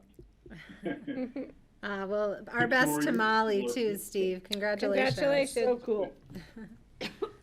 Congratulations. That's an achievement. Well done to both of you. Okay. John? we'll move Yeah, on. I just wanted to let the board know that we have drafted invitations for our senators to visit the airport around the ASE vision process. So those are sitting with Kelly and Patty as of about 10 minutes ago before my computer died. So just wanted to let you know that with that approval, we had talked about having our legislators out to do a tour of the facility. So hopefully we'll have those out this week. Thank you. Do we need to, Kelly and want I my need to charge do cord? anything? What's that? All right. Kelly and I need to do we do just, anything with that? DocuSign it or wet sign it? We already Sent it? stole your- Okay. No, we didn't send it. We have your signature on it already. Okay. So just pending you saying it's okay to go ahead. Okay. We'll look And, at that and I shortly. have that letter ready. It's Charlie and I are just figuring how to print it. The letter to Senators Hickenlooper and Bennett. They're going to these two directors at the White House about the drought issues. So it's ready to roll. So hopefully get that out tonight. And then I just wanted to check back in about fire mitigation stuff. In response to the Forest Service meeting that we had, the meeting with Forest Service we had, and that sort of call to action and trying to figure out what we, do we need to establish a working group or a council, or we heard an advisory board suggestion earlier today. What do you think? So we have been meeting. Valerie and I have met with Kevin Warner now a couple of times, and we're putting together the Forest Service had a list of projects that were in various stages of needing resources, either for the NEPA process or some that have actually been through the NEPA process and are needing partnership on actually contracting for crews and such. And so we were first going to prioritize those projects to bring back to this board to see if there is an opportunity for financial support. We actually think there's at least 2 to 3 years of projects on that list, depending on what the board is looking to support. In our conversations with Kevin, it sounded like you know, the next phase then is trying to crack the nut on how do we work with private property owners, because these projects are 100% right now on Forest Service land. That's why we think we can do them, because we have not had a lot of luck in the past. And we probably need to bring back, there's a lot of ideas out there about how to do that. We, in the past, actually had hired a position to go out and work with HOAs, and we had Darryl a Grove. number. What's that? It's Darryl Grove. It was, yes. And we did have a number of plans, but we weren't able to bring any of them to completion. And so we're struggling with what that needs to look like. But right now, so we have been following up. We've got the list, and I will check in with Valerie. She was again be working with Kevin, and we also had open space and trails in, because there are a number of projects in the Crystal right now. And the SHRED Act, if it moves forward like we hope it does, will get hopefully some monies for those type of projects. Yeah, As will this drought relief information that Senator Bennett Hickenlooper are moving to the president's desk, hopefully.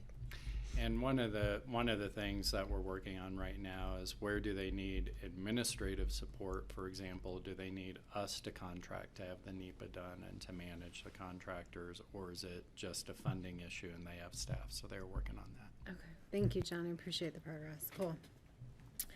Any other items for open discussion? Okay, I'm not seeing any, so I am going to look for a motion to go into executive session for the purposes of, let me see, John sent it to me. Discussion of the sale of Cougar Canyon property pursuant to Colorado Revised Statute 24-6-4024B and E. So moved. Thank you, Patty. Can I have a second? Sure, I'll second. Thanks, Nancy. Sure. Okay, any discussion? You should all have a Zoom link in your email, and I will say let's, take the 8 minutes. So at 3:20, let's reconvene on our executive session link. So all in favor, please say aye. Aye. Aye. Aye. Okay, thank you. Aye.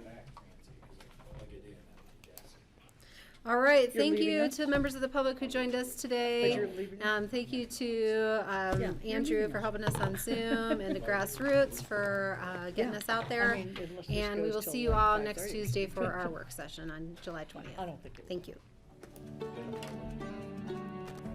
Goodbye.